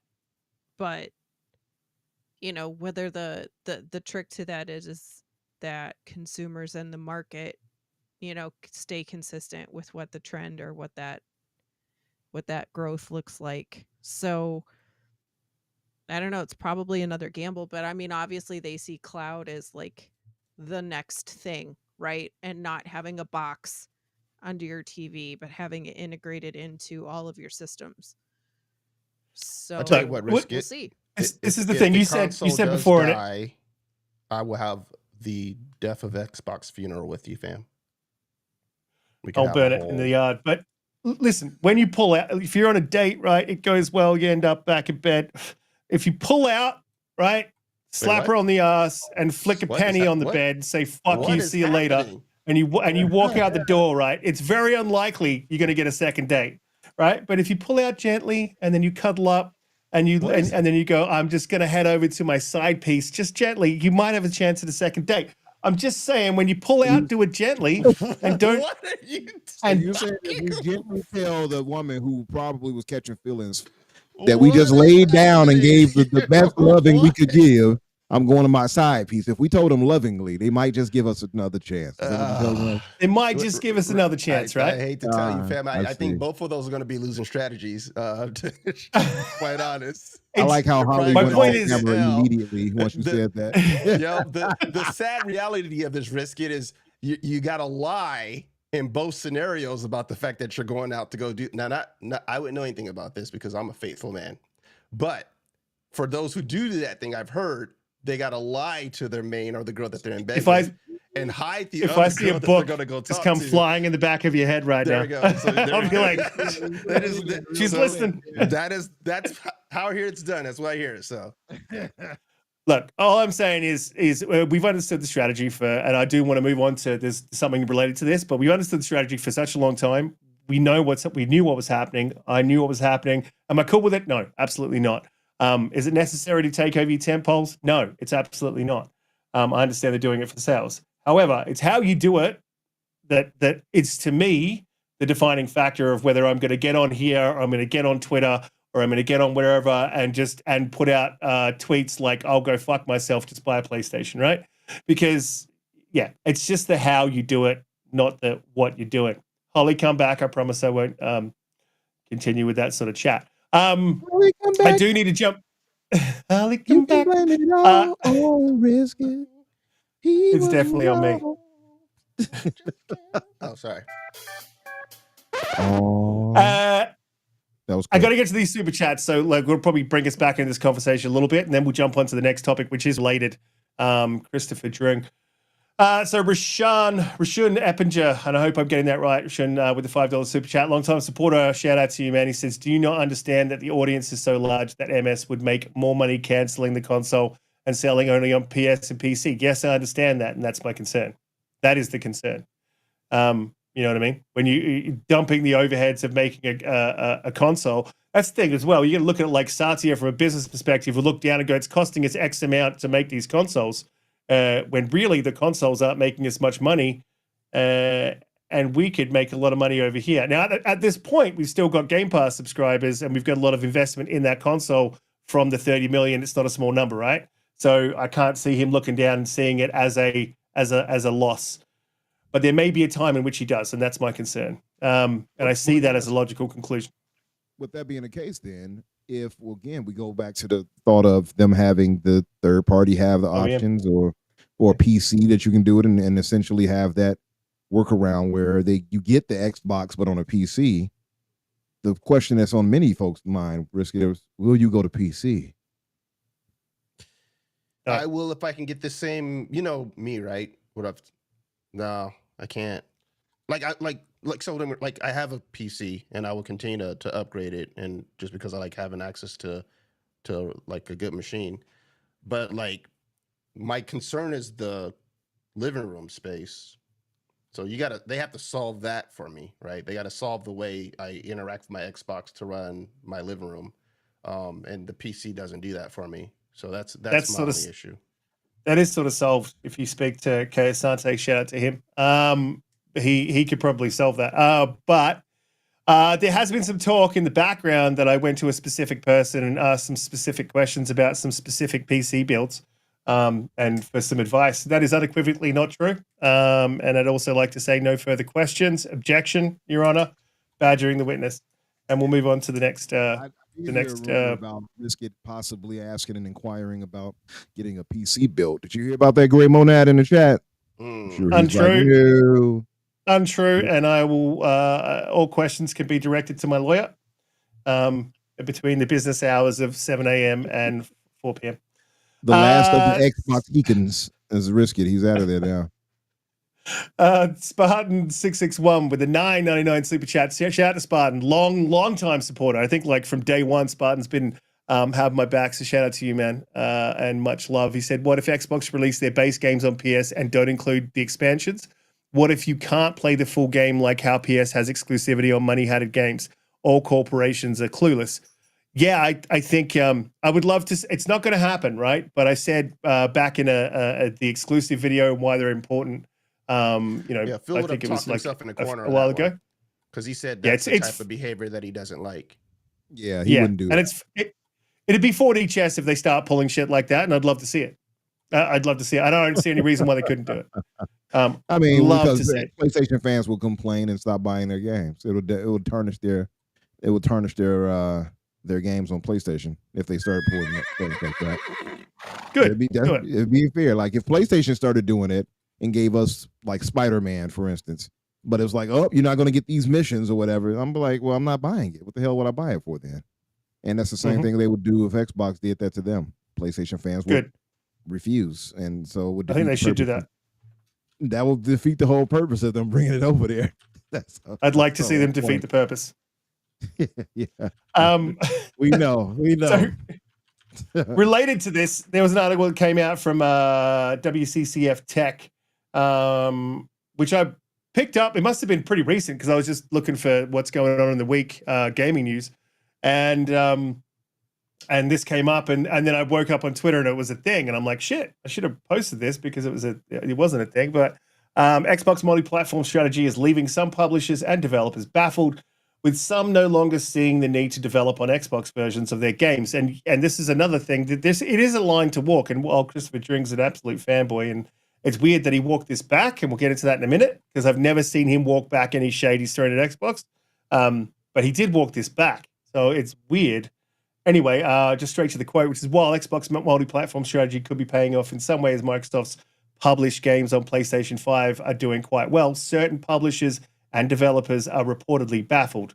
From their point of view, they want the competition in the console space, and if Microsoft is releasing their games at launch on other systems, seemingly leaving their hardware behind,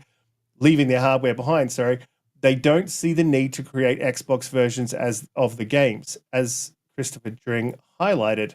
And then Christopher walked this back. He said, apparently, like I said, my podcast has been picked up, and it was the one around some publishers, developers being baffled by Xbox's strategy of putting their games on PS5 and questioning why they support Xbox if they're not going to grow the console.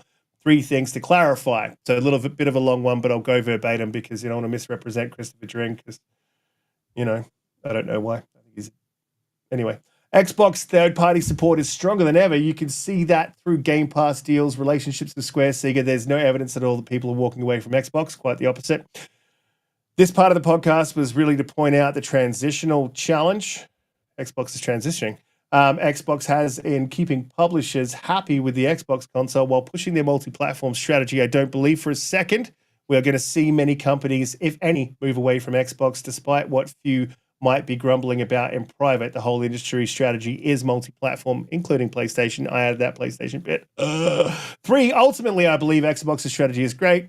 It's just there's transitional challenges they need to manage, but they can do it. Xbox plus Game Pass is still one of the best value deals you can get in video games, and that is 100% true, and it's good that he pointed that out. Strange that he walked it back, but Big Bad Mo, he's never walked back a lie before, though, so it's weird, right? And I'll just go to Face 23 Brooklyn. Shout out to Face, the resident fanboy. He said, notice how PC gaming Game Pass is growing, but console Game Pass is stagnant. Microsoft wants to migrate their Xbox players to PC. Yes, I believe that's something that's happening as well. 110%. I don't disagree with that. This is the other thing, is with this strategy and how they operate and how quickly they're doing this, they could possibly have other side effects. And one of the side effects could be like, well, there's sort of no point launching over there. We'll launch over here. I don't think that's going to happen, though. Like, when you've got 30 million players is 30 million players, right? So you still want to launch on a console that's got 30 million players, or more than that. So, yeah, good to see him walk this back. Little side note related to what we've been talking about. Holly, haven't heard a whole lot from you today because I know you love these subjects. What do you think about what Christopher's saying? You think there will be any third-party publisher effect, or you think this is just a little bit of BS? I don't really have a lot to say about this. Sorry. I read it today and I was like, okay, whatever. Like, I don't know. You don't think there's going to be any effect? I mean, I think they're going to make a ton more money. I don't know that it's going to change their player count, but I don't think that's their point. They're not trying to change player count. They're trying to sell more games. Period. Full stop. They're going to make a ton of money. Fuck PC. Big Mad Mo. Yeah. I don't look. If this is a concern, it's a in the distant future concern, because at the end of the day, like you said, and like I said, there's still 30 million players on that console. So I don't see how them being multi-plat's going to affect. If they start bleeding out people who own Xboxes, which I think is happening. I'd like to see the numbers for that, which I think is happening, not in huge numbers, but I do think a little people bit. are leaving. Yeah. I think people are going crazy. Well, then, yeah, I'd be curious to see what those numbers are and what the damage is. But Donte, how you feeling? No damage? Some damage? Damage? I mean, like, Fuck Christopher? I think right now, until we get out of this gen, we don't really know if there's damage. Because I think at this point we need like we need to see what like the next iteration of technology is going to be for the console to figure out if if Xbox is still trying to maintain and not bleed away fans. Like maybe they don't care, right? If they're like, hey, if we lose people to PC and they're still if they're still sub to Game Pass, we're good. Versus like if they lose them to PlayStation and then now all of a sudden I mean you don't care if you're still selling them the game, right? If they're still buying Xbox games at full price on PlayStation, but yeah, this is one of those ones where I'm just kind of like a lot of things right now is speculative, and I'm curious to see when we see more information about the next thing to have a really good understanding as to like what Xbox's concerns is about the console player. And I don't take anything I don't take anything serious until I see that, to be quite honest. Right now I just think I see a lot of sites just basically, I don't want to say hit pieces, but a lot of sites are just putting out things that seems to be consistently kind of inflammatory because they know it's going to spark traction if it has Xbox in it, and it talks about Xbox's strategy and alienating the console player or whatever. They know people are going to click it, and it's going to spur that type of engagement. And even this was misquoted to begin with, right, on purpose for the clickbait from Metro. So yeah, I was W and Metro's worse, but WCCFC. But yeah, I would take anything Christopher said though with a shot of penicillin and a dose of salts, because that guy's fucking. He's never been super Xbox focused, right? I mean, and if anything, it seems like he's been more specifically critical and willing to take jabs. So I don't pay much to what he writes. Like it seems like it's really hard these days just to find like journalists who are going to talk objectively about the different people in the console space and the game making space without showing some type of fanboy side. It seems like that's really hard to come by, and I don't feel that he meets that particular criteria. Yeah, 100%. Umbra stepped away for a second, so I don't know if he's back. I'm back. All right. Just made it back. Yeah, what was the question, Risk? Set me up. Back. So yeah, WFCC goes. So it was actually you dropped it in the topics. But the WFCC, the Christopher Dring controversy, where he said that third-party developers might eventually start to walk away from Xbox as a platform to publish on. You think there's any possibility of that on a long enough timeline or a short timeline? I don't see that happening. Whilst you've got millions of players, but how are you feeling about it? As long as they have the hardware, I don't see that being the case. But we have seen, I mean, we have to be honest too. There have been plenty of games. I don't say plenty. There have been enough major games that have skipped the platform, right? So you can't ignore that. But I think typical parity across both platforms, unless it's money headed by Sony, has been fairly decent. And I think the games that we haven't gotten on the Xbox end hasn't hurt as much. But you got the Final Fantasies, which will be coming over eventually. It's just crazy that they got the trilogy already announced for the Switch too, but we still haven't heard that for Xbox at this point. Yeah, it's like what at this point? Yeah, at this point, just keep the damn games. At this point, it's like.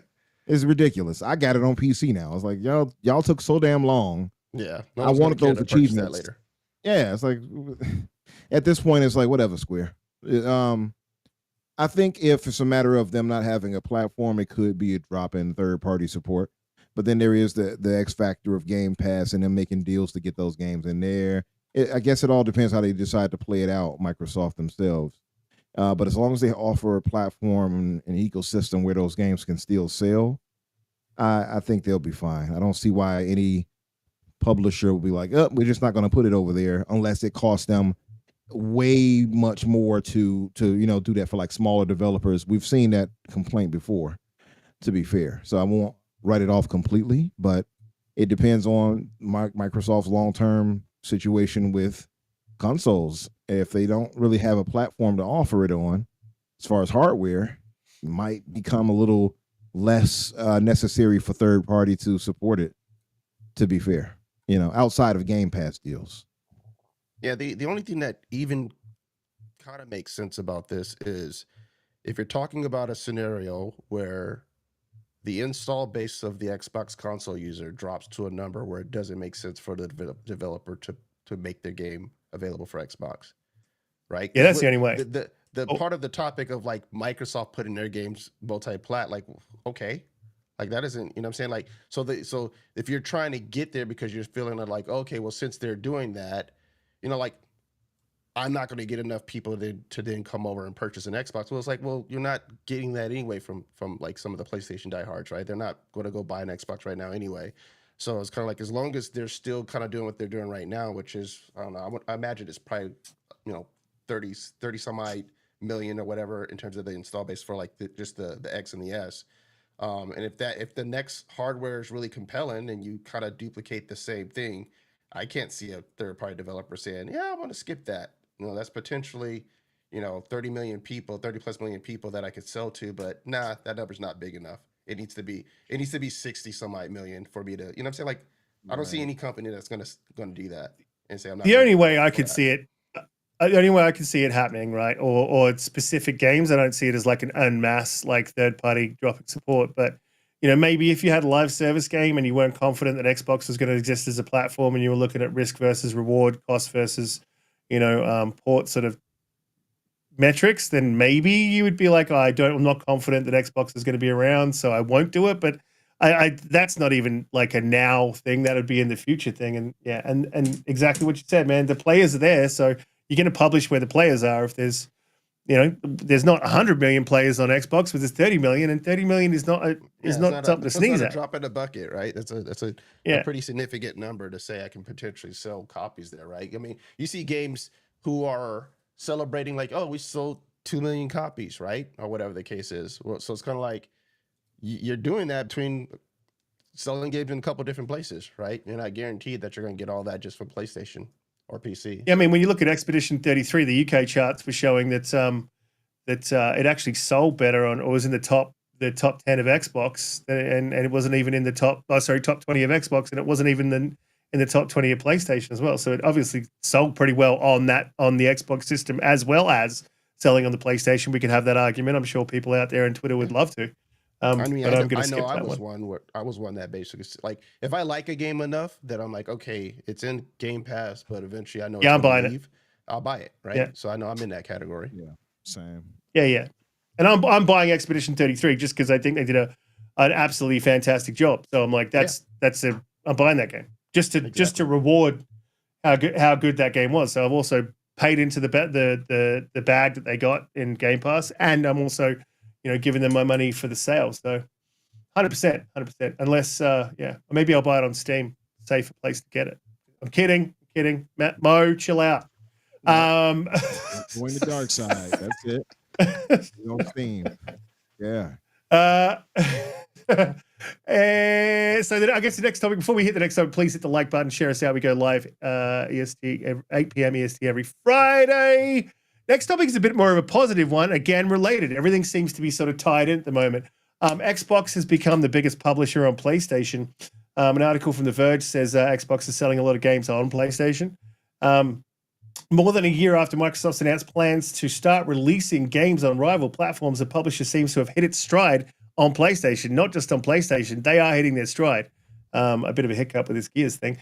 And for April, the top 3 titles in both Europe and North America all came from Microsoft. No sales numbers were included, but the top games were Minecraft, Oblivion Remaster, Forza 5, Indiana Jones, Call of Duty Black Ops, charted as well. And with the launch of Doom around the corner, I'd say that's probably going to chart at the top of the PS5 charts. I guess this goes to say on or top 10s or what? Top 20s, yeah, I think. That's crazy. But to go to put a more positive spin and and again to come back to it's the how, it's not the what. I would have to say, I'm happy. Their strategy is clearly working, and it's not going to change.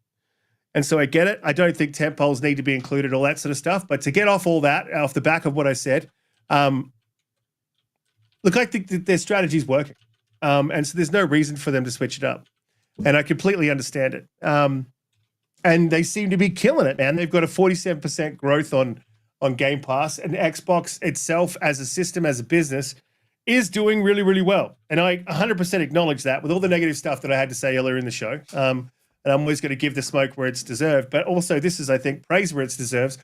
Their strategy seems to be working. And I just hope the side effects don't affect me, in the way that I think that they're going to. Umbra, how you sort of feeling about it? It is crazy that it's that Xbox games are taking over. And I put out a bit of a poke to the the PlayStation guys to say, like, what does it mean for PlayStation's identity if Xbox is, the biggest games on PlayStation? Does it hurt their identity? Yeah, what they say to you? Shut up, Bob. What did they say? They didn't like it. They didn't like it very much. They said I made a statement, but it was actually a question. So they struggle with reading comprehension as well. We know that. So how you feeling about Xbox charting in PlayStation? I like it, man. I like that. For one, it destroys the narratives our Hoove brothers have used for decades now. Where nobody wants to play these games. Well, very clearly, you all do. And I think because of it doing so well there, we might start to get a bit more equilibrium when it comes to reviews too. We always talk about this Xbox tax. Well, if these games are launching day and date over there on PlayStation, this whole media thing where they have this bias when they can't quite give the game its fair shake, maybe that starts to come to an end. Maybe we start getting the scores that we think these games are deserving, right? There's been this constant kind of downplaying of Xbox IP, and I don't quite get why. And people want to make it like Redfall is the standard. It is not. Redfall is an outlier. That's the anomaly. Yeah, that's right. Yeah. So it's good to see that these narratives that have all been constructed have amounted to nothing in the end. Because, our Hoove brothers, you all did want these games. You lied to us. You told me you would never play these games. We don't want that. This Xbox stink over here.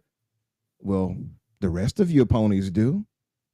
So it feels good for that right there. That's a little just, my own enjoyment because of that. But also, too, because I think, again, I go back to what we were talking about in the last discussion, that I think this extends not only marketability for Xbox itself, because now their games are shining even better on a platform that has more sold units as far as things go.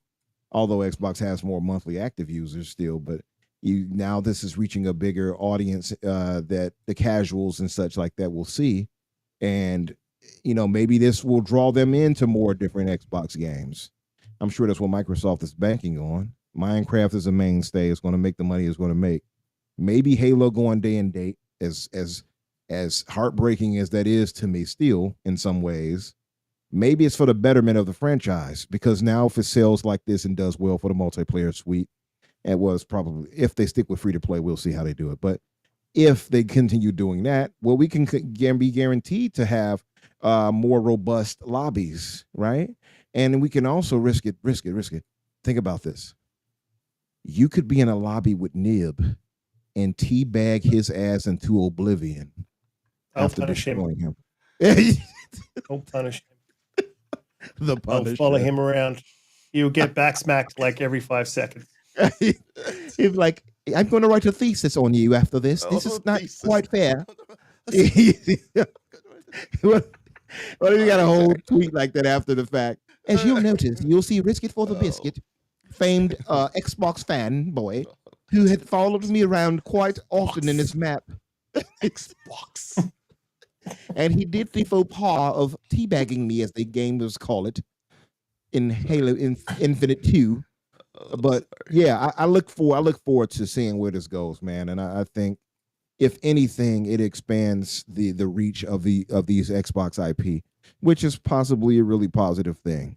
It could have a positive feedback loop of where people are like, well, these games are great, but they're $80 now, right? Because we heard about the price increase. We know that's happening.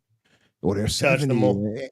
Right. And maybe they say, well, there is the option of Game Pass. And that's what Microsoft wants. They want to move people to Game Pass anyway. That's the whole thing. That's the why they're doing what they're doing. And maybe we can just go to Game Pass. We don't have to pay whatever, blah, blah, blah. We can get all these games, all these excellent games. They got better games than I thought. Maybe I'll just subscribe. And once they get into that and start getting the crack that is Game Pass, it's kind of hard to kick it, baby. That's the drug head. That's how he would sound. Anyway, yeah. So, oh yeah, but yeah, that might be the thing. Maybe that's the play. So I'm interested in seeing how it plays out in the long run. It does raise a question because we talked long time ago about whether, because there was a conversation with PlayStation, we know in the background, whether they would allow Game Pass on PlayStation. So interesting to see if the whole dynamic changes, if they're able to convince PlayStation to just bring Game Pass over. And honestly, at this point, if I were PlayStation, I would actually be considering allowing that subscription service on, and then taking revenue off the top of that. I think that PlayStation, that would be an absolutely smart move, because at that point, you kill any need to switch over to Xbox. I hope PlayStation's not listening, and they typically don't listen to their fans or anyone else, though. They probably aren't. Holly, Xbox sitting at the top, tippy top of the PlayStation charts. How'd you feel? And it's true. It's true that that's sort of how I feel about it. But it is true that Umbra said that we heard for years and years and years in spaces on Twitter that Xbox games are trash and we don't want to play them. But seems like you do. It's just funny because for years and years, Xbox had no games. And it's just how we've lived. And now all of a sudden, it's like it snuck up on us. We're like, oh, remember shuck. that? They have Yeah, all the remember that? games. Oh, crap. When did that? What? Like, That was a crazy when did meme, that right? happen? That was the meme. Yeah. And it is funny, too, because, like, for us, the indie drop on PlayStation came and went, and I feel like I didn't really hear about it, but apparently it sold really well. And it did really well over there, which is good. But it's just interesting because we're like, oh, well, we've already had that. I mean, it sounded like the 3 to 4 months thing was kind of like, really only 3 to 4 months. That doesn't sound like very much, but when you think about it and you're like, oh, really? And then you just kind of move on because it's already been, even like Forza, right? Like it's been out for a long time for us. I don't think that moves people. I don't think that moves people one way or another. But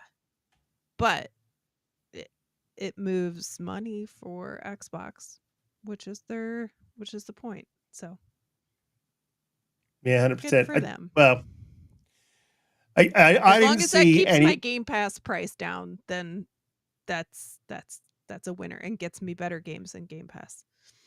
I didn't see anyone at all like posting gameplay of Indiana Jones or posting Forza Horizon stuff. I didn't see any of that at all on Twitter. Yeah, so I haven't either. I found that a bit strange, with the sales.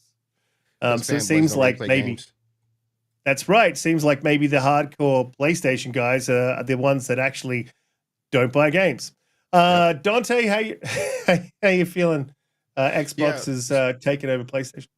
Yeah, I mean, look, I'm just looking at this list, and top 3 in both the US and Canada and EU is the same 3 games, and just in a different order, right? So US, Elder Scrolls Oblivion, Minecraft, Forza, and then in EU it's Forza, Oblivion, then Minecraft, and then you go a little bit further down, Indiana Jones is in the top 10 in the EU, and just outside of the top 10 in US, and obviously we know that you're going to see Call of Duty in that list always.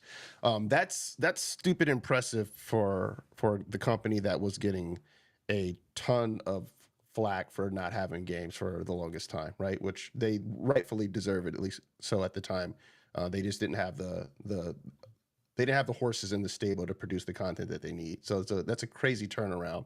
What this shows me is that the consumer, right, who's not completely wrapped up into the whole fanboy console stuff on social media, just wants to play games, right? They're not paying attention to what such and such is tweeting about. They're actually saying, oh, this game came to my console and I don't have a new game to play. Cool, I'll check this out. And that's ultimately what I think Microsoft has been looking at this whole time, as like the consumer who wants to play games is going to win out over the fanboy who's just going to hate against you because you're Xbox or your PlayStation or whatever the case is. and that seems to be bearing truth in terms of how they're being able to kind of dominate PlayStation's charts right now for the games that they've released. So there's someone who said something in the chat earlier, which the thing that would concern me is the idea of if PlayStation did allow Game Pass on it, because then that's when there truly isn't going to be a need for Xbox to win any people to purchase their console at that point, because everyone will just be like, okay, well, if I want access to Game Pass, I'll just basically buy a PlayStation, get all the PlayStation exclusives, and sub to Game Pass. So that would totally, to me, that would really kill the Xbox console. So in a way, it's kind of fortunate that PlayStation is basically not allowing Xbox Game Pass to be put on their console, because it's keeping that to be the main entry point for those of us who don't play on PC to still sub to the service, and them not wanting to just abandon. I'm guessing like out of that 30 million, whatever that number is for how many subscribers they have in Game Pass, at least half of that has to be on console, right? I think it has to be somewhere, at least half of that. And I don't think that's an easy thing for them to just abandon. But if PlayStation allowed it, I could see that becoming a big problem for the console user. So, but yeah, from a standpoint, a business strategy standpoint, it makes sense, right? You make games, you want people to play games. If you put them there and they're good games, people will play them and buy them. Simple as that. If you build it, he will come. Yeah. Look, I saw this and I was like, bah, like it did. My thing was exactly what Umbra said. It just does go to show you that clearly these games have been coveted by the other side. So that's good to see. And it's good to see PlayStation players actually getting some games, because we know that it's been really thin over there, and I've felt bad for them, like really, really bad. Honestly, I have. Spoiler alert: he did not feel bad for them. He, in fact, did not feel bad for them. Yeah, if there was a narrator, Riskit was lying. Yep, exactly. I gotta do these super chats, and then we'll probably wrap the show. I've got some other stuff happening throughout the week. Like, one of the things I sort of noticed that was a pretty good article that I sort of read through is that gaming laptops are becoming much more popular. Mafia, the Old Country, is coming out at $50, which is fantastic as well. Tariffs have been driving up costs, probably roughly about 34%. There's going to be a rise in tariffs, and that's a conversation me and you, Umbra, we're definitely going to have in that Discord when I get some time, because I feel like there's a lot of political stuff that's probably going to lead into it. We won't do it here, and that's always a fun time. It is actually a fun time. That sounded sarcastic, but it is actually a fun time. I enjoy talking those things with Umbra. Super chat from BT Maverick with the $5. Salutations to you, BT. Fantastic to have you here. Sorry. That epic Apple court case can be a way getting other storefronts onto unwilling consoles, basically eliminating subsidizing of 30% for platforms. Yeah, and it's possible they could actually use that to negotiate the subsidy on Game Pass. They wouldn't be forced to, BT, but if they were going to put Game Pass onto PlayStation, Microsoft would want that, and I think PlayStation would do that with the right deal. I don't think it'd be illegal. It would be a contractual thing that they would have to negotiate. If that's what you're getting at, that's sort of where I feel you were coming from with that. If you're not, let me know in the chat. And Spartan661, again, another fantastic supporter, has been here from the very, very beginning. Shout out to you. He gifted 5 memberships. Solitech RSJ fan, Sanchez, Tim Pier 21, and AJ86. Yeah, hit him up in the chat and say thank you. Things are changing for me work-wise, so I might start getting a little bit more time to play games and to create some stuff. So when I do want to get on and do some more Call of Duty streams. It gives me a reason to actually play Call of Duty. It's not that there's no reason to. It's just that I don't have the time, so I don't. But if I'm doing a stream, I'll get in there and just blow the dust off, because I'm getting a bit rusty, but I was still absolutely killing it in the last stream. You should go check that out. Check it out. It's been a fantastic show. It's been a bit of a rough week, but look, I'm always going to give Xbox the smoke where I believe that they deserve it. That's just me. I value integrity. I value my integrity. I value other people's integrity, and that's what I'm going to do. Some people don't want to hear it. Some people are sick of talking about it. But every time Xbox does something like this, and I feel it's worth speaking about, I will. So apologies to the panel and everyone in the chat and everyone out there that doesn't want to hear it. It is what it is. Yeah, and look, I think Xbox as a business as a whole is doing really, really well. You know, they're hitting their stride with games. They're smashing it with revenue. They're really sort of breaking into PC, bringing that growth to Game Pass over there. So the strategy that they are employing is working, and I don't think that's an arguable thing. I would like to see them look after their current fan base that brought them to the dance. Look after us, and then we'll support you. You do stuff like this, and you're going to have to hear about it. That's just. Yeah, I definitely agree. I think we all agree.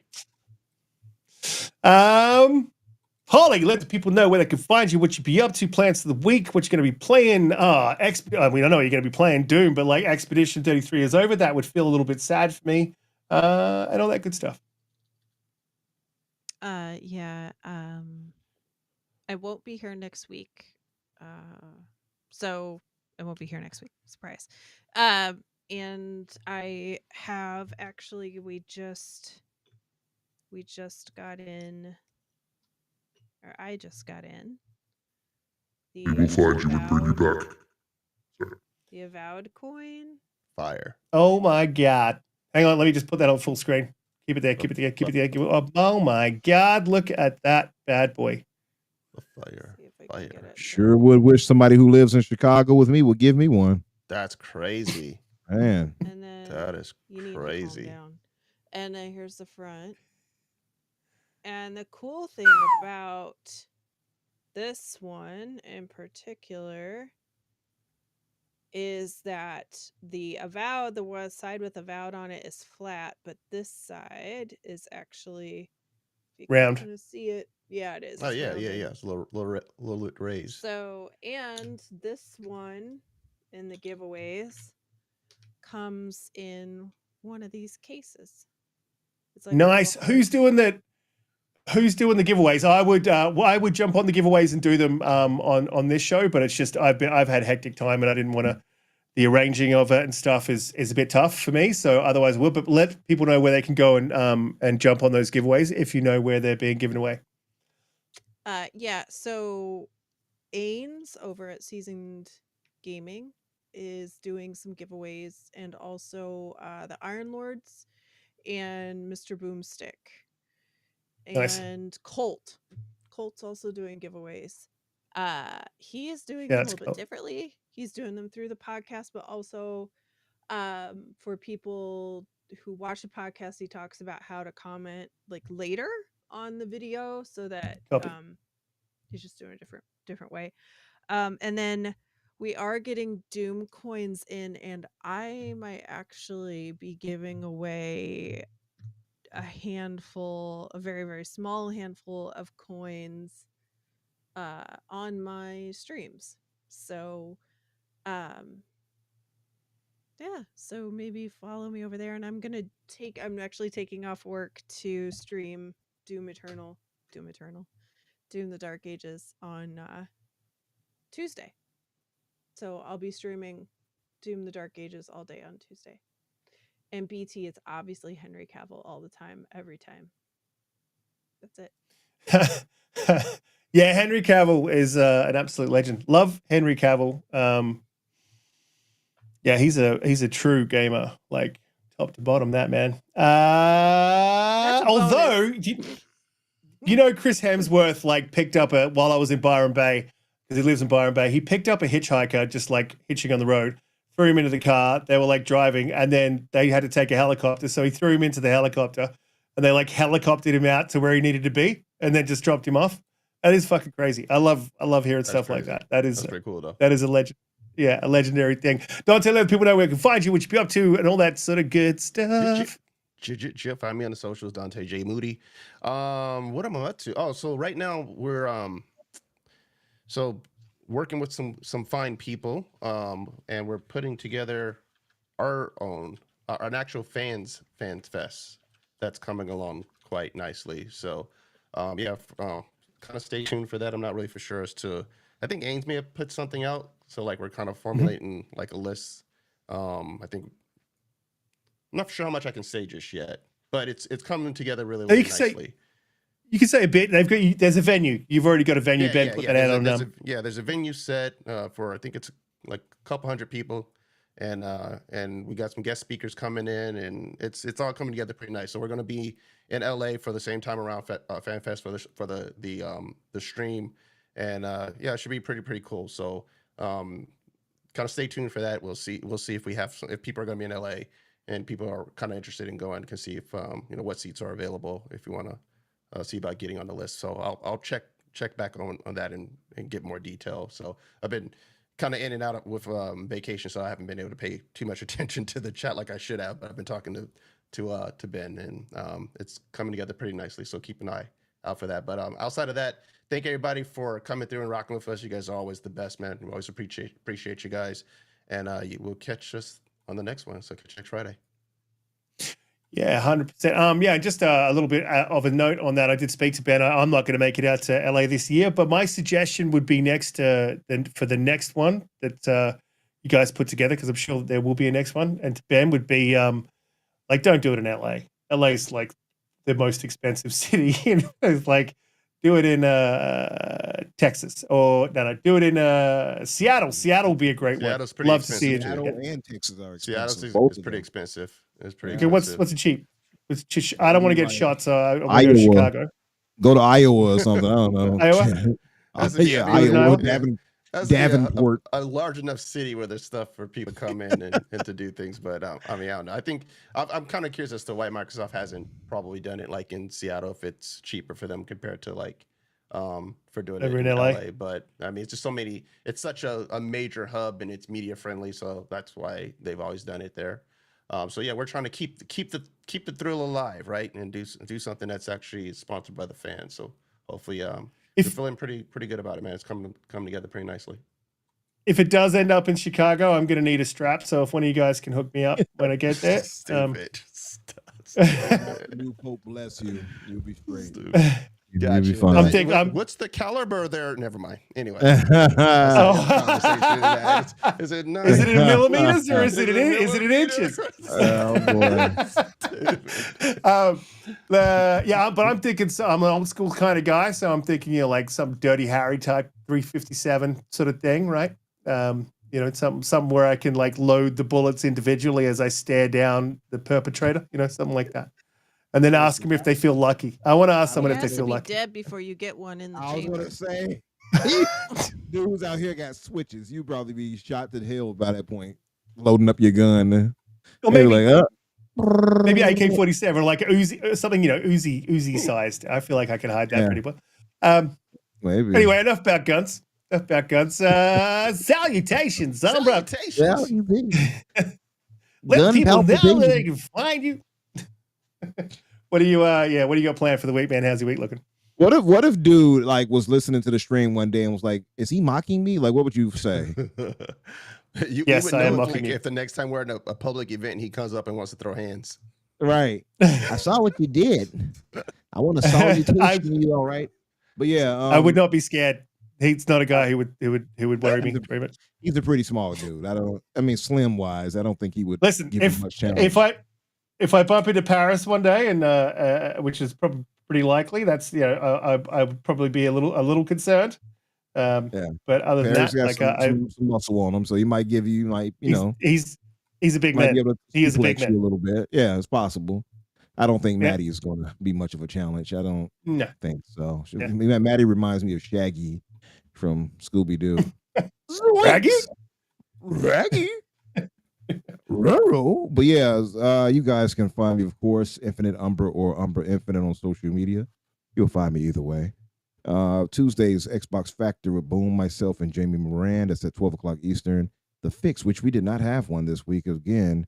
I just had a lot of stuff going on. I could not get free to do it this week.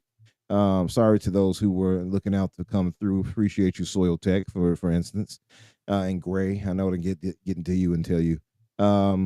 But we will return this coming week for sure. I know it's been weird. I think we're approaching 100 episodes, actually. We would have been well past it if we would not have skipped so many different episodes, by the way. But yeah, that should be coming up soon enough. And maybe I might do something special for the 100th episode or something like that. And yeah, thank you, Soil Tech. I'll see you in the chat. And as far as what I'll be doing, other than that, I'm going to finish up Expedition 33, Claire Obscure, which, by the way, I looked into and found out what that meant. Like, because I'm sure all of us were asking, what the hell is Claire? Why do they call it Claire Obscure, right? Like, what is that about? And basically, it's the French word of the term chiaroscuro, which is a painting technique of light and dark that gives more volume to the picture, and it's a play on in the Expedition 33 light and dark, because you could do light and dark attacks and things like that. So yeah, that's what it is. Light, dark, Expedition 33. Anyway, I'm going to finish that up likely this week, get that done. If not tonight, tomorrow. I might just get it done so I won't be spoiled by anything. And I checked. By the way, I checked out Thunderbolts. I don't know if anybody else had been talking about that, but I saw it last week. Just want to throw it out there. Nice. Decent movie. It's on my list. I heard it's pretty good. But it was pretty good. Like they did it in need of a third act or something like that. That's one of the reviews. What my buddy told me. Like, it's really good, but it really needed a third act. I felt like maybe the action could have been better balanced out. It felt like it was less action than I wanted, but still was good. Shout out to Abdel114 said the week after E3 2023 dealer came on the fix and he's been MIA ever since. He went looking for the tools. So yeah, but he is he's good. That was the last time for dealer, right? Yeah, that's crazy. But I will say he is good. He's good, and there may be a return, but there's no set time for that return. Listen, guys, it's been an absolutely fantastic week. I want to a podcast. I want to thank everyone on the panel. You guys have been amazing. So thank you for coming through every week, supporting as you do, and doing what you do, and giving your takes. I appreciate every single one of you guys, and everyone in the chat. You guys have been absolutely amazing. And I want you to do something for me this week. I've got this. I've got the redirect on for you guys to head over into Legendary Drops. And when you get there, I want you to spam Baldur's Gate 3 sucks. All right? Everyone who sticks around and gets sent over to Legendary Drops things, so Baldur's Gate 3 sucks. Spam the shit out of it in his chat. I can't wait to see his reaction. Yeah, fantastic week. Should be live next week as well, 8 p.m. EST every Friday. Things are changing, so I'll keep everyone abreast of what's going on, but it shouldn't affect the podcast for now. Yeah, shout out to every single one of you guys. Thank you very much for coming through, and we'll see you all next week. We'll see you all next week. Later. Breast. Later, guys. Later.